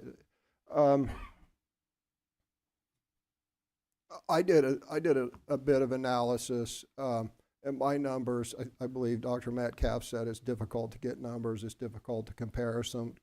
Back in early 2023, I called around to all the departments. There are 11 sworn. How many do we have up there, by the way? There's 11 sworn departments in Moore County, and how many do we have listed? If you go up to the top, please. We have 1, 2, 3, 4, 5, 6, 7, and there's 11. We left out Taylortown, Foxfire, Whispering Pines, and I'm not sure who else you don't have up there. Robbins, I don't think, is up there. So here's the interesting thing, and since I can't show charts unless they're approved a week in advance, I have to read this off, and no one, of course, can remember numbers by talking about them. But let me just put it this way. In 2023, out of 11 departments, Moore County RSROs were 5th in pay, 5th. It was Moore County Sheriff, Pinehurst was 2nd, Southern Pines was 3rd, Pine Bluff was 4th in Moore County Schools. So we were 5th out of 11. Fast forward to today, and I did this little survey a month or so ago, we are now 8th out of 11. So and that's in spite of us doubling the state pay. Last year the state gave, what was it, 2.5%? 4%. We gave 4% additional. So we gave our officers 8% raise. So you might ask, if we were 5th a year or so ago, and now we're 8th, and we gave an 8% pay raise. How did that happen? Well, I can answer that. Pinehurst gave an 18% raise. Whispering Pines gave a 27.6% raise. Southern Pines gave a 15.3% raise. The sheriff gave a 3% raise. Carthage gave an 18% raise, and Aberdeen gave a 19.25% raise. So, by the way, that is an average raise of, well, there's an empty one here, so I can't really say for sure, but that's an average raise in the 16% range, which basically they kept their officers up with inflation, because inflation during that time period was probably about 20%. And so we went from 5th to 8th, even we gave them even though we gave our SROs an outsized pay raise. That seems very difficult to chase. And I mean, okay, great, let's give our officers a 30% pay raise. And then I think we'll find that Pinehurst and Southern Pines and Aberdeen pulled out their checkbook and gave a 40% pay raise, because the residents of Aberdeen and Southern Pines want their towns to be safe, and as does everyone else. I realize I'm just kind of talking ad hoc here, just random thoughts. To the superintendent's point about how do we single out the SROs and give them a raise that we don't give to our maintenance people, our sound person, our food service workers, our lovely lunch ladies, so to speak, the people who work on the bus. You know, we before you guys got on the board, right before I got on the board 4 years ago, we lost like 75% of our bus mechanics over all they wanted to be was to be paid the same as the state workers. That's it. And there was a discrepancy, and they left and they went down the street and got a raise. So, you know, we've got a problem in that, okay, great, let's throw money at this, and let's give and this is what the superintendent is very wisely saying, is let's throw money at this, and let's give our school resource officers a 20% raise. Okay, well, how does that make the rest of the classified staff or the certified staff for that reason? The fact of the matter is, it's actually unconscionable that the General Assembly has not given all state workers wages commensurate with the effects of inflation. I mean, that's kind of everyone's fiduciary responsibility. You see it in private industry. Unfortunately, we don't have that kind of walking around money.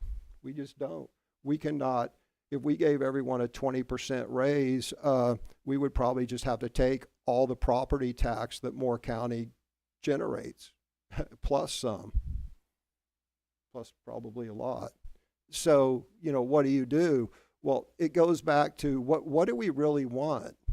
What do we really want? And this has been my proposal, and I've suggested this several times, is we want the best trained, best equipped, and most capable SROs in the state. And we don't want to just pay lip service to that, because, you know, we've been saying that, but the Safety and Security Committee only meets twice a year. And then they don't even talk about pay for SROs. They don't even talk about training standards for SROs. They talk about school discipline reports.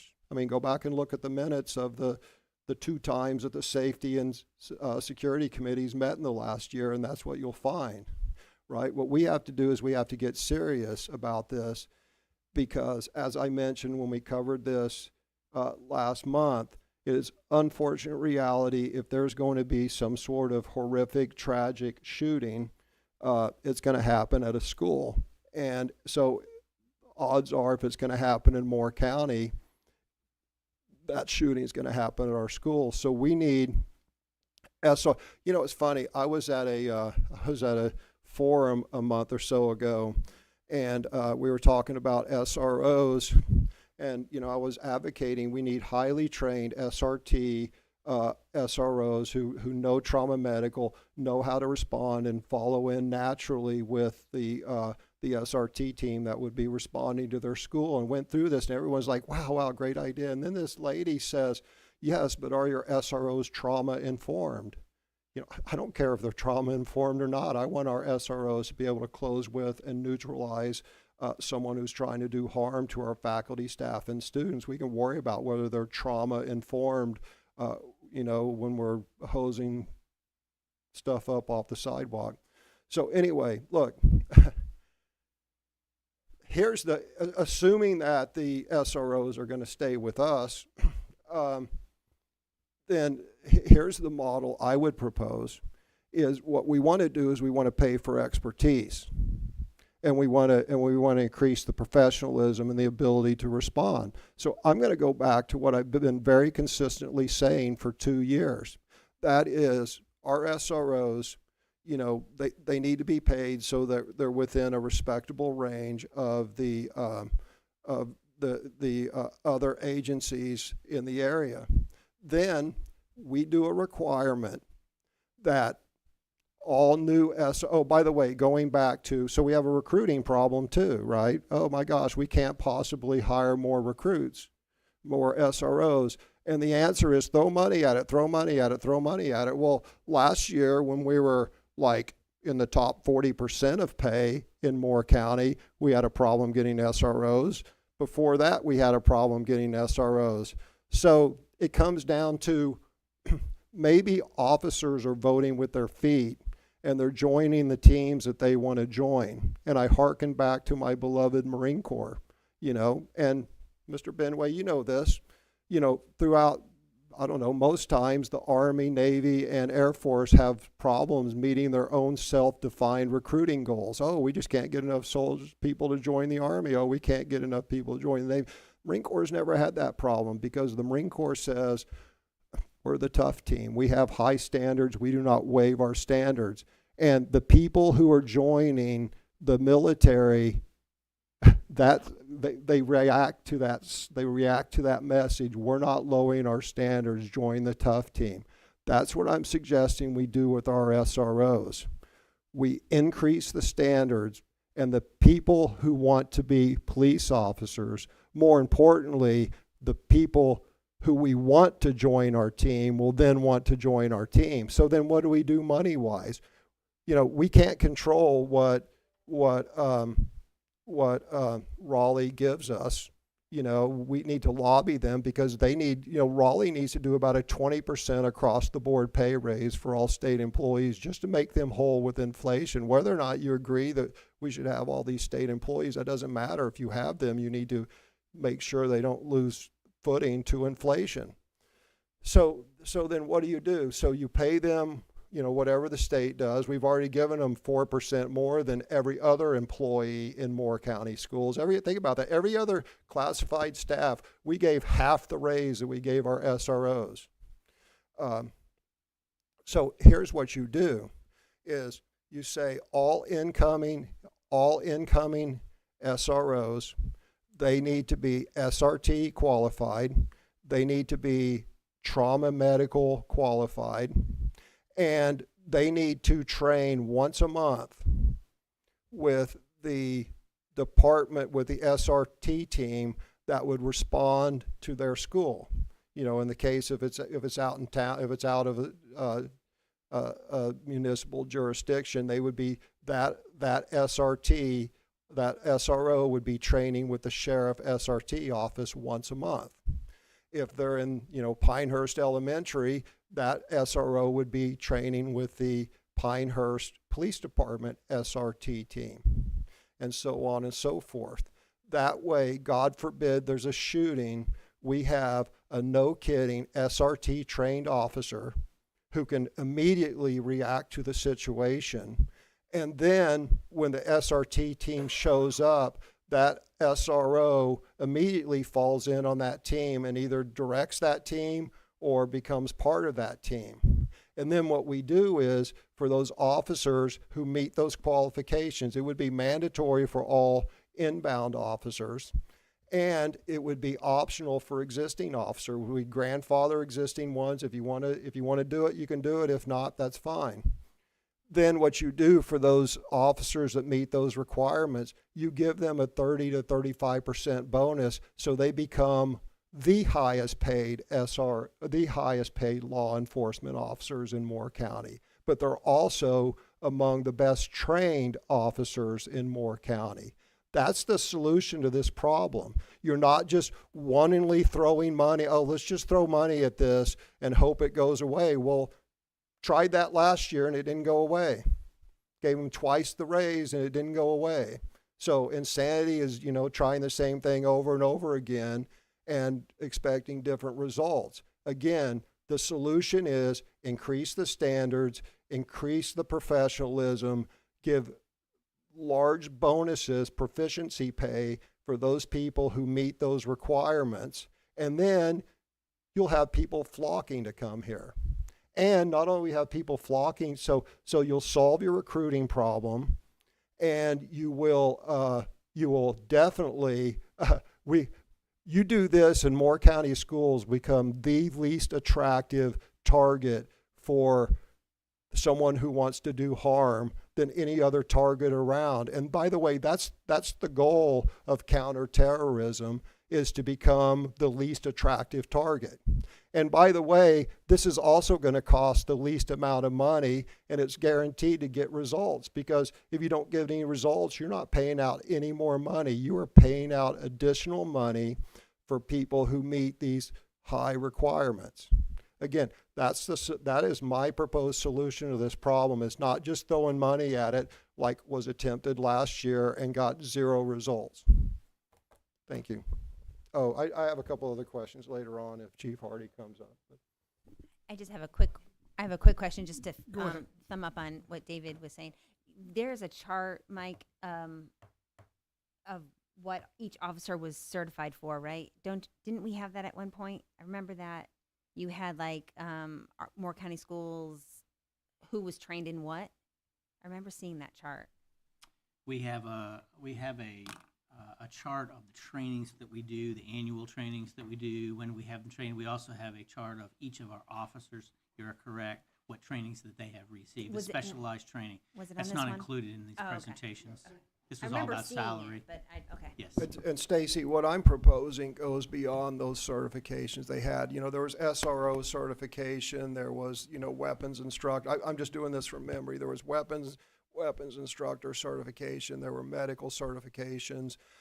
There was, SRO 1 and 2, but to my knowledge, we don't have any SRT qualified and current training officers. And what I am proposing will make our school resource officers my guess is there's no school resource officers in the state who have that level of training. And I don't want to aim for mediocrity. One thing I remember, you guys weren't here for this meeting, but Chair Thompson set up a meeting in September of 2022. It was a joint meeting between the county commissioners and us, and everyone was in 100% agreement. I mean, I had county commissioners calling me saying, we need to fix this, and we need to, and for the first time ever, I remember Miss Graham, called me and said, hey, David, we need to do this. We'll give you guys whatever money, you need.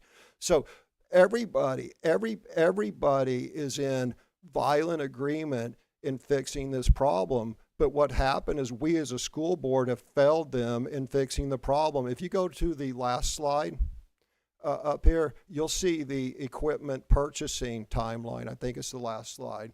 In September of 2022, the county commissioners said, we will give you all the money you need to hire more officers and to equip them. And because I brought it up and it was part of my brief, I gave them to retrofit our existing officers. That was in September of 2022. I've already mentioned that the Safety and Security Committee only met twice in the last year.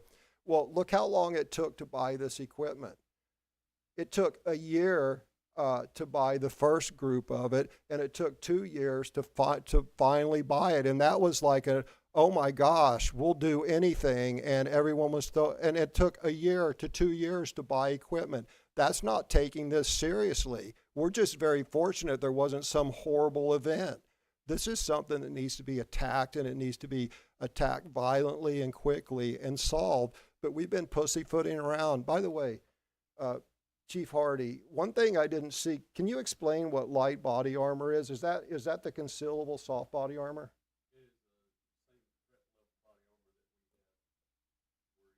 So it's 3 alpha, it's small arms, it's 9 millimeter, 40, 45. So when we presented this to the county commissioners, there was an additional item on the list that I haven't seen procured, and that was level 4 plates and plate carriers. That's not on this list. Have we just lost Mr. Hintz, interest? I don't think that was on that list that we presented to the commissioners. I think you talked about it, but it wasn't on the consensus list of things we were going to move forward with purchasing. It is certainly what I presented twice. I mean, I can pull it up if we would like, but I don't see anything. Yes, sir. I like think you've talked about it. It wasn't Right. on the consensus list. So I want to talk about this now, because plates and plate carriers are by far the most important thing you can give anybody that heads into harm's way, because what it does, and I know the chair has said, oh, there's no need for that. No one's going to take their time to put on plates and plate carriers. I can assure you that anyone who's ever been in this, everybody in this planet would take the 20 seconds it takes to put on a plate and plate carrier. And I'll tell you why. Because the odds are the suspect's going to be armed with a rifle. And that level 3 alpha, the soft armor, will not protect you against rifle fire. It will protect you against rounds from a handgun. But what's really going to give that school resource officer or anyone the courage to charge, well, part of it's just their innate courage and sense of duty. But the other thing that really, really gives that officer or military person the courage to charge into gunfire is knowing that they have level 4 plates covering their torso, which will save their lives for a center mass shot from a rifle. It protects the heart, the lungs, and all the vital organs in your chest. So that was on there for a reason, but some reason it got. I would give up a shield. I would give up a shield. Most people I know would give up a shield before they gave up plates. So we Just to correct you, I never said anything about that. Okay, well, then I stand corrected about what I've been told. But so anyway, we need to stop pussyfooting around, and we need to get a serious committee that actually meets and who has the expertise and actually looks at this. And unfortunately, I mean, look at the trauma medical thing. It's crazy. Again, this is another reason why we shouldn't even be in the law enforcement business, because I guarantee you if this was under the sheriff's office, they would have had the equipment and training they needed from day one. And then, 3 years ago, I discovered our officers never even had trauma medical training, let alone equipment, right? Well, that's because you got educators in charge of the police department. Then we get the trauma medical fixed, and then all of a sudden we're like, gosh, we need more officers and equipment. And we go to the county commissioners. They give us open checkbook. Tell us what you need. We'll buy it. And it took 1 year to 2 years to buy it. Anyway, this needs to be addressed seriously with a serious-minded committee that perhaps maybe has a bit of experience in this. But there's no excuse to take 2 years to buy equipment. And I'm here to tell you that, look, there's a couple issues as far as the pay. One is Dr. Locklear is 100% correct. In order to get our office, to get them a meaningful pay increase, just to get them third, we would have to give them a 20% pay raise, 20%. So how many bus drivers and bus mechanics and sound engineers and how much of the rest of the certified staff you think you're going to have left after you single out one of them group and give them a 20% raise? And unfortunately, we cannot afford to give them all a raise.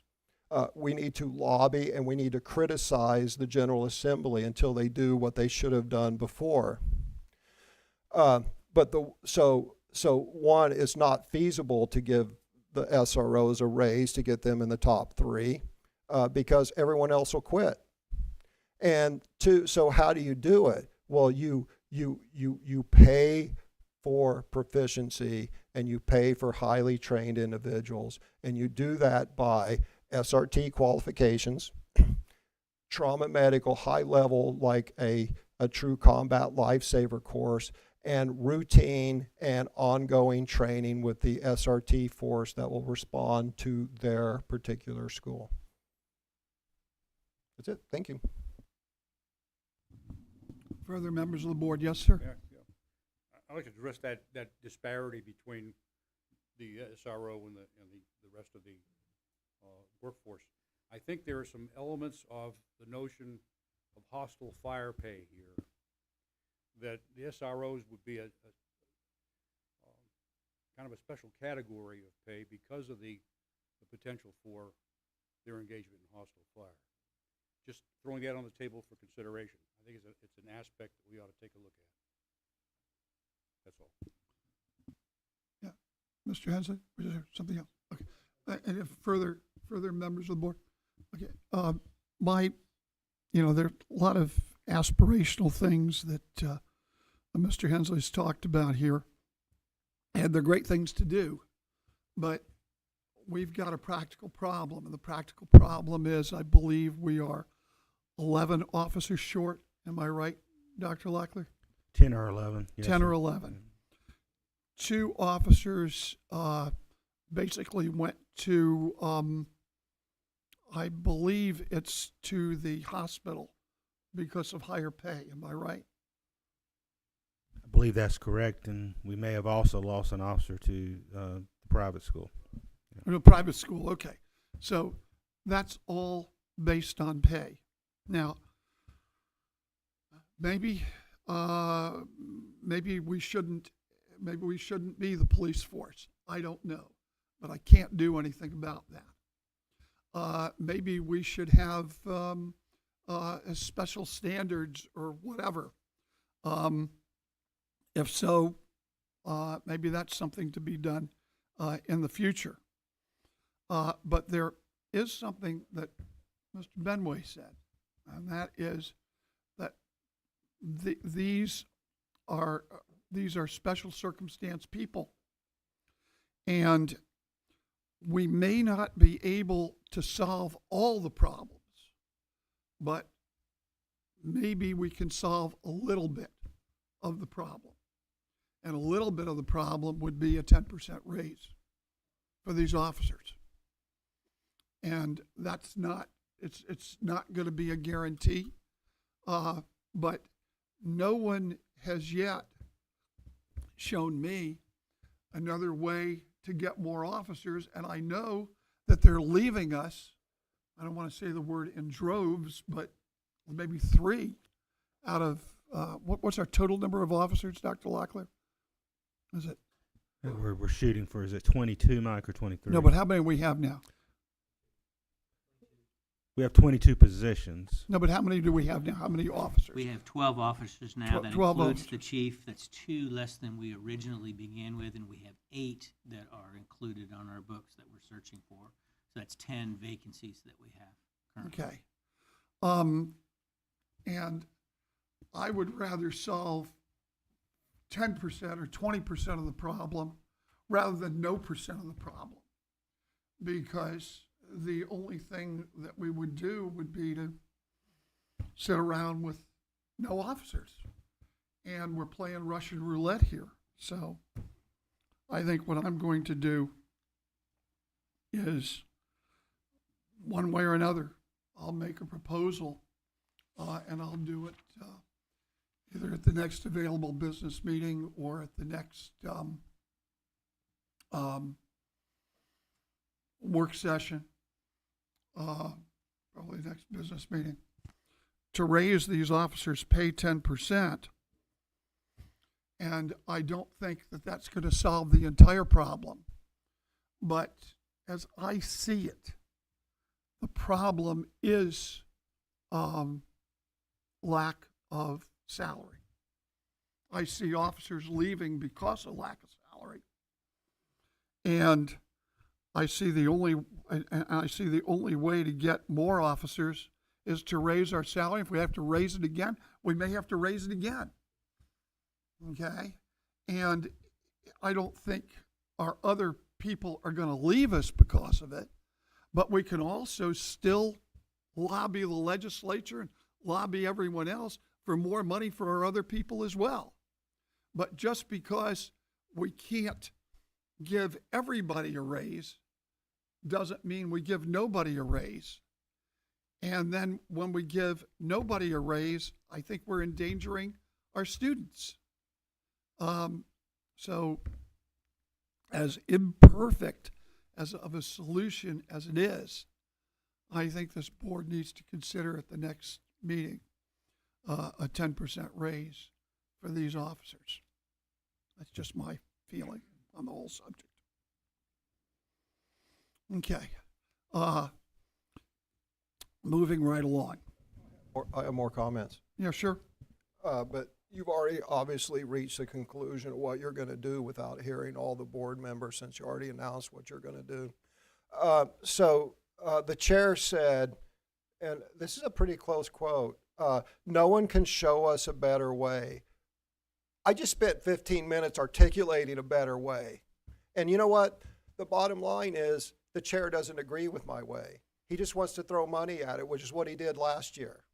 I guarantee you that if we brought up a video of the year's meeting, I was in Ukraine when you guys did this, I wasn't here, but I guarantee you if we brought up a video, Bob would say, you know, we'd hear him say, gosh, this will solve it, you know, we'll just give him money and then we'll, look, people leave jobs and people join teams for many, many different reasons. And generally, salary is not the highest ranking thing. I've been very polite in not pointing this out, but we might also want to consider in closed session that this is a leadership issue. Been very polite in not pointing this out because, look, there are lots of people on Dr. Locklear's team that can work elsewhere and make more money, but they want to be part of Dr. Locklear's team. I know people, I know certified staff that's left the teaching profession to become a personal assistant for CEOs and stuff, and they make twice as much money. So it's not money that always incentivizes people to stay or leave an organization. It's leadership, it's the camaraderie, it's the intangibles, right? So again, increase the standards, increase the training, and the type of people who join law enforcement will be attracted to that. And again, more importantly, not only will the people, just like the people who join the military, aspire to special forces because it's tougher, not because it's easier, not because they make more money. They aspire to it because that's what they want to do, and they want to join the tough team. People who enlist in the military or join the military, they don't join the Marine Corps because it's easy. You know, that's what we have the Air Force for. I'm going to get lots of hate mail on that. but look, you guys get the point, right? And it's the same thing in law enforcement. The type of officer that you want will respond to increasing the standards and making them standards. And again, then we pay for those officers that have the better training. The chair said, gosh, we have to do something because of what? Because what we tried last time didn't work? Yeah, see, that's the sentence that he didn't finish, right? So and then he said, well, gosh, what Mr. Hensley said is aspirational. Maybe we could try that in the future. You know what? Maybe if we tried this a year ago or a year and a half, 2 years ago when I first proposed it, we'd be there by now. See, what the chair's proposal is, let's just give them a 10% raise, setting aside for a fact the part about how unfair that is. By the way, Mr. Benway, when we had teachers breaking up fights and we saw those videos of teachers getting hit, I didn't hear anyone propose, danger pay for the teachers. Slightly different scenario, but not a whole lot more, not a whole lot different. But setting aside the fact that we really don't have the money to give everyone pay raises and the unfairness of it, that's not the root cause of the recruiting problems at Moore County schools. Reputation, and again, I've been go and talk to officers. go and talk to some officers, and you're going to find the main recruiting barrier to Moore County schools, and I've alluded to this in the past, the main barrier to recruiting officers into Moore County schools, if you go and talk to the officers, is reputation of the Moore County School Police Department. So again, increase the standards, increase the training, bring serious-minded people in, and you will have people flocking. It's the same way with teachers. The message to recruit teachers isn't, Moore County is a wonderful place to live. Look at the golf courses. I mean, Irondale County can say, lots of counties can say that. The correct recruiting message for teachers is, come to Moore County, where we, as we saw today, where we discipline our students. And you'll have disciplined students, you have ideologically free teaching, and we will respect your discipline efforts. And not only will we have teachers flocking here, but we'll have the correct teachers flocking here who want ideologically free schools, viewpoint neutral schools, who want safe and respectful students, right? And that's just like we got to tailor the message to recruit our teachers. We need to tailor our message, and more importantly, we have to have the right ethos in our police department. So that, I mean, look, people join Taylortown and Pine Bluff and Robbins for 10% less pay. And they're working shifts and they're working weekends. They're working at 2 o'clock in the morning. They're raiding crack houses. They're pulling people over at 3 o'clock in the morning. Again, it's not pay, it's working conditions, and does people want to be part of that team? Who's on the committee? Mr. Holmes, and who else? Who else is on that committee? Who is it? I'm sorry. You're talking about safety, man? Oh, you want it? Oh, and Pauline. Okay. Yeah, I was just curious. And obviously, being a teacher, I didn't become a teacher for the pay, right? We all know that. But I wanted to become a teacher because I wanted to change and make a difference. And I think that's what our police officers do. And I think our leadership is wonderful. I think we've seen a lot of change since we've had a new leader. So I commend you for what you have done for our police force here.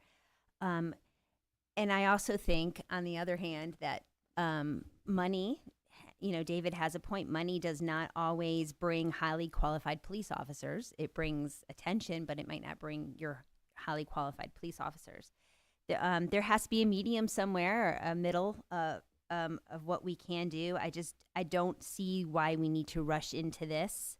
I feel like there's going to be a new board coming on. They need to be briefed, and I think us tabling this and waiting is probably the best bet to do than to rush this and try to get a vote for next week. That's all. Further? Well, I could point out, 2 years ago, this board declared that we had a surplus weapon, and we literally declared a weapon surplus when we don't have enough officers. It's just strategic, consistent thought, and strategic and consistent messaging and consistent and strategic actions would be nice. We could go back and look. This board voted 6-1, maybe 5-2 to declare, actually it was 4-3, to declare a weapons surplus, like we had extra weapons, when in reality we didn't have enough SROs. I just point that out because consistent and strategic thinking and action, it's mind-boggling. Thank you. Well, Mr. Hensley, I hope that you will give us a written proposal that we can vote on that outlines your proposal. I've said it. I've been saying it verbally for 2 years. Hold on, Chair. I've said it. I've said it verbally very consistently. What I outlined, I've said. I've had it in PowerPoint. It's been on the agenda before. I understand. I'm not on the committee. A motion. Well, you don't have to be on a committee to make a motion. You don't have to be on a committee to make a motion. If you want to make a motion, put it in writing. make a motion, we get to vote on it. Oh, okay, Mr. Chair. but Mr. Chair, that is- Mr. Chair, let's revisit this. So I did have it on the agenda. I had it properly on the agenda in spring of 2023. You removed it from the agenda, referred it to committee. Hold on. Then I subsequently added it to the agenda, and then I had to take a business trip out of town. So it's been on the agenda twice. The first time you removed it from the agenda along with two other things. So this has been an ongoing thing for a year, and that's exactly my point. I put This it board- back. I put it back on the agenda, and you weren't here. Like, here's the thing: we can't go backwards in time. But if you wish to give us a written proposal, this board will consider your written proposal. You know, and that it will do. My feeling is we just lost 3 people because of the money. And I hope that we'll raise the money so that we don't lose any more. Well, Mr. Chair, so again, pay is one factor on people's decision to leave. We don't have to go over it again and again. I think we've done this ad infinitum. The only reason I bring it up, Mr. Chair, is because you made an emphatic statement that we lost 3 people because of money. And that was conclusionatory. Then I respond to that and I say, wait a minute, it wasn't necessarily the money. And you say, well, we're not going to revisit this again. You're the one who revisited it by making your conclusionatory statement that they left because of the money. Because guess what? I get the last word. And I guess get lucky. Okay. So, and the other thing is that the classical school pays more, and the hospital pays more. So does that take into account 28% of benefits with state level retirement? I mean, have you done those calculations? Okay. Because regardless. No, Mr. Chair, that's a serious. I actually wrote that down because, again, it has been my experience that generally people do not leave because of money. But if you say they if they left because of money, we pay 28% in benefits. It's state retirement and health. So, do they pay 28% more? My belief is that people do leave because of money, that people need to put food on the table. And our police officers are asked to do some hard work and go into a gunfire if necessary. And no one doubts that. No one doubts that. First of all, Mr. Chair, I said people do not primarily leave for money, and secondly, no one doubts that these men and women put their life at risk. The thing is we need to have the correct model. And you know what? We tried it your way last time. I don't know what the vote was. It was probably 6-0, but the board tried it your way last time, gave them twice the raise, and here we are. We have fewer officers than when we tried it your way. I'm suggesting that we try a different model that I strongly suspect will work. Okay. We'll see what the board will do with it. I just feel that we're not paying these police officers enough money to retain them, and we have a difference of opinion, and that's cool. Okay, let's move on. At any rate, superintendent update. Thank you, Mr. Chairman. Thank you, board members. I do have a couple items I wanted to just highlight for the board this morning on a couple updates. The first is, as you're aware, the board approved renovations at our community learning center at Pinckney and our air conditioning system, HVAC system at the Ed Center. The renovations at the CLC Pinckney are complete. We're pleased to report that. The facility has gotten new air, new windows, ceiling, flooring, bathrooms, and paint. Movers have settled furniture back into the building over the weekend. Students will resume their time in the building later this week. Once staff and students has had a time to settle back in the building, we certainly want to have an opportunity to invite members of the board and members of the Board of Commissioners to come and visit and see that renovated facility. As we know, this also, we've been able to accomplish this with support, obviously, from our commissioners and with bond premium funding. Additionally, as part of that renovation, we had our students at CLC Picnic in the Ed Center temporarily, and then our staff, Donna's team, Marcia Cooper's team, and others, Lisa's team as well, off-site at Cranes Creek, and so we were working on moving them back in over time before Thanksgiving and afterwards. So I know they're happy to be coming back into their home soon. So we're certainly pleased with that. Appreciate Ms. Purvis and her team and their work getting that done. So we're pleased to share that with the board. Also wanted to bring up to the board, looking forward to in a couple weeks, we'll have our first parent summit of this school year. On November 14th, we'll be hosting a parent summit at New Century Middle School. We ask each of our schools to have 4 parents come to that summit, and with the building principal. We're asking them to invite parents that haven't come to a summit before. This fall's parent summit will focus on internet safety, online safety, with presentations from Mr. Herring, as you heard from him this morning, as well as Special Agent Demas Pullum from the State Bureau of Investigation, who does parent presentations really across the state, but certainly has done several here in Moore County. They're high quality presentations. I think our parents leave really feeling like they got some good information. After the presentation, we built in some time for our parents and our school teams to collaborate, discuss next steps and needs for their school communities. And so we're looking forward to this. It's certainly an area of need for our community. We need our parents' help, and they need good information. So we're pleased to be able to present this at a parent summit. Also, you may have heard, we've got a back-to-back state champion with our Pinecrest High School ladies golf team, 3 championships in a row. That's incredible. That doesn't happen. So we want to tip our hat to those girls, incredible student athletes that have accomplished that. Appreciate the hard work and support from their coaches. Great job, Patriots. We're just certainly very proud of them. We'll have the opportunity to celebrate them, I believe, Charlie, next week at our board meeting, right? Yep. So we'll be celebrating them, recognizing them with the board next week. And I know we said it a couple times already, but I want to reiterate it. We're a top 10 school district.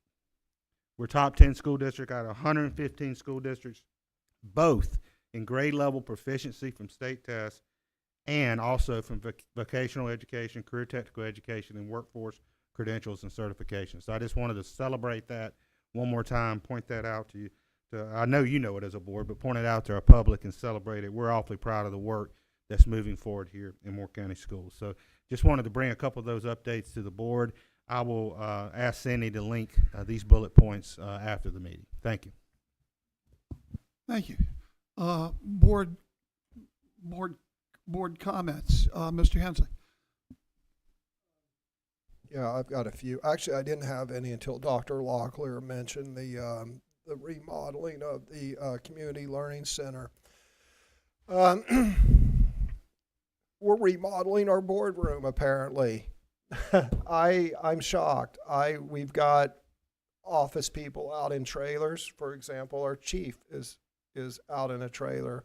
You know, let's say that there was an irate parent here. Let's say there was a shooting here. Our SRO chief would have to come across the compound to respond. I cannot, and I don't know what the approval process was. I learned about this remodel when I heard about it from Cindy, but I have to say I'm embarrassed. I mean, I find it embarrassing every time I come in here and the board has this really nice dedicated chambers. I know we use it for flex space throughout the week, but I find it incredulous that once again, here we are, a government body spending more money on ourselves. And it just, it's just kind of the way this board's been, we 4 years ago, at least I said, we criticized the previous board for eating on the taxpayer's dime. And then when we took over the board, the first 3 or 4 months, 5 months, we didn't eat on the taxpayer's dime. And then, I'm taken out of the picture, and then all of a sudden we're eating at the taxpayer's dime again, something that we don't let our faculty and staff do. I mean, the faculty and staff don't, and the SROs don't enjoy duty-free lunches paid for with educational dollars. And then I criticize that. I make a few postings of it. And rather than changing the behavior and saying, as my dear friend Pauline said that you guys would do, rather than changing the behavior and having duty-free lunches at the taxpayer's dime, when I start publicizing it, rather than changing the behavior, you just pass a policy that say board members can't take pictures in closed session. And that policy was passed specifically to keep me from pointing out that you guys were eating at the taxpayer's dime. And now we have people spending money remodeling our chambers. That's the last thing that taxpayers' money should do. I mean, I don't know what was wrong with it, making it more flexible, I guess, and more flex space. I can certainly respond to that after your comments, Mr. Chancellor. Happy to do so. And again, I found out about it via an email, and I just don't think, and apparently that's not what's right. And apparently that's, maybe it's making it more flexible, but I just, we're here for a service. I mean, my God, board members got complimentary tickets to the thousands of dollars worth of tickets to the U.S. Open, and that's not what we're serving here for. I just, anyway, I would rather see other people in this space or something else rather than it be remodeled for our use. Now, apparently it's being remodeled for something else, but it's amazing. It is not what reformers, conservatives do. We don't sit here and eat at the taxpayer's dime. That'd be okay if we gave free meals to all the other 12,000 or however many employees we have, 8,000, but we don't. Leaders are last to eat, last in line. Run out of chow, you don't eat. Instead, this board is first at chow and no one else gets chow. Snap up those golf tickets. If the whoever does the U.S. Open, if they want to give us tickets, we should have given them to the teacher of the year or the principal of the year or had some sort of lottery or fundraiser for them. But instead, some people just gobbled them right up, and it's amazing.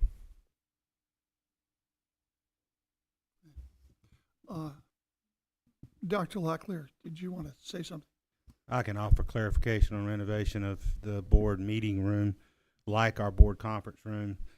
This meeting room hasn't been touched for many, many years. The only thing that's been added probably in Ms. Purvis's 30-year career has all been in Moore County Schools.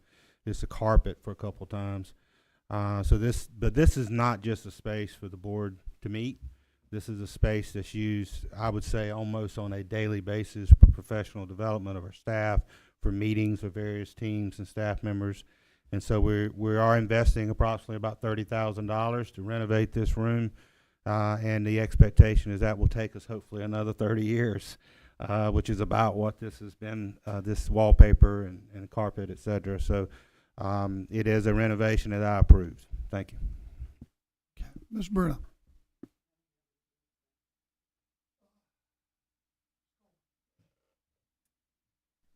Just to let everyone know, this is one of my last meetings, and next week is going to be bittersweet for me. So be prepared for a emotional speech from me next week, and that's all. Bring tissues. For the For me, tissues. not for you guys, but for me. Mr. Benway. Yeah. We look forward to on the 19th having our CTE committee meeting. We still got to get the particulars sorted out, but Union Pines, yep. I unfortunately am not going to be here next week. Unfortunately. I'm heading up to Massachusetts to attend my 60th high school reunion, and to attend to some ailing family up there too. We spend very little time in actual problem solving. We tend, almost without break, to lapse into lengthy diatribes and demagoguery. Today we were entertained by Mr. Hensley as a final campaign speech on his part. Yes, there are problems. Yes, there are places to go ahead and address those problems, and we shall do so. But after 2 years of listening to serial soliloquies and diatribes, I'm flat sick of it. And I hope in the next board, you'll actually be civil and be a team player rather than a demagogue. Thank you. Okay. Let me say that I wanted to talk about Pinckney. Pinckney Academy, I've always called them the linchpin of our educational process. And I'm just so glad, Dr. Locklear, that we've invested money in Pinckney Academy, because these are kids who, don't forget, we are St. Elsewhere. We educate everyone here at Moore County Schools. And when they go to charters and they go and they sit in the principal's office and the principal says, the school isn't working well for you. Maybe you ought to consider another school. We're it, okay? When a kid cuts up or a kid has problems in a school, we send them to Pinckney. And we have to show these kids at Pinckney that we want them to succeed. And part of the way that we show them that we want them to succeed is to give them a good crib or a good digs or a good place to learn, and a place that's clean and fresh and has some great paint on it, and is someplace that they want to be, so that we're saying to these kids, we haven't lost faith in you, okay? And the teachers who teach at Pinckney, we need to make sure that we send a message to them to say, you are as important as they are at Pinecrest or at Union Pines or at Northmore or at any or at Southern Middle or at any of our other schools. And by investing in Pinckney, we're doing that. And I think that that's wonderful. And I also want to say thank you to Dr. Locklear, to your team. I'm real happy with the discipline report. I think that, there are certain things that I think the board has done right, and that sometimes we, that's what democracy looks like. Sometimes we disagree with each other, but the discipline is working well. Academics, we are 10th out of 115 school districts, so we're doing damn good. So we thank you very much. I think we're well on the road. At any rate, yeah. Oh, Shannon, did you have something to say? I'm sorry. Not necessarily. No, I would say out of sight, out of mind, but I think you've forgotten me when I'm sitting beside you too, so it's not just that. Yes, ma'am. And I am so sorry about that. I'm so sorry about that. I don't have anything right now other than to congratulate Dr. Locklear and his staff for the good job that they do. Okay, thank you very much. Anything else by members of the board? If not, is there a motion to adjourn? So moved. So moved. Okay, and second, all those in favor, aye? Aye. We stand adjourned.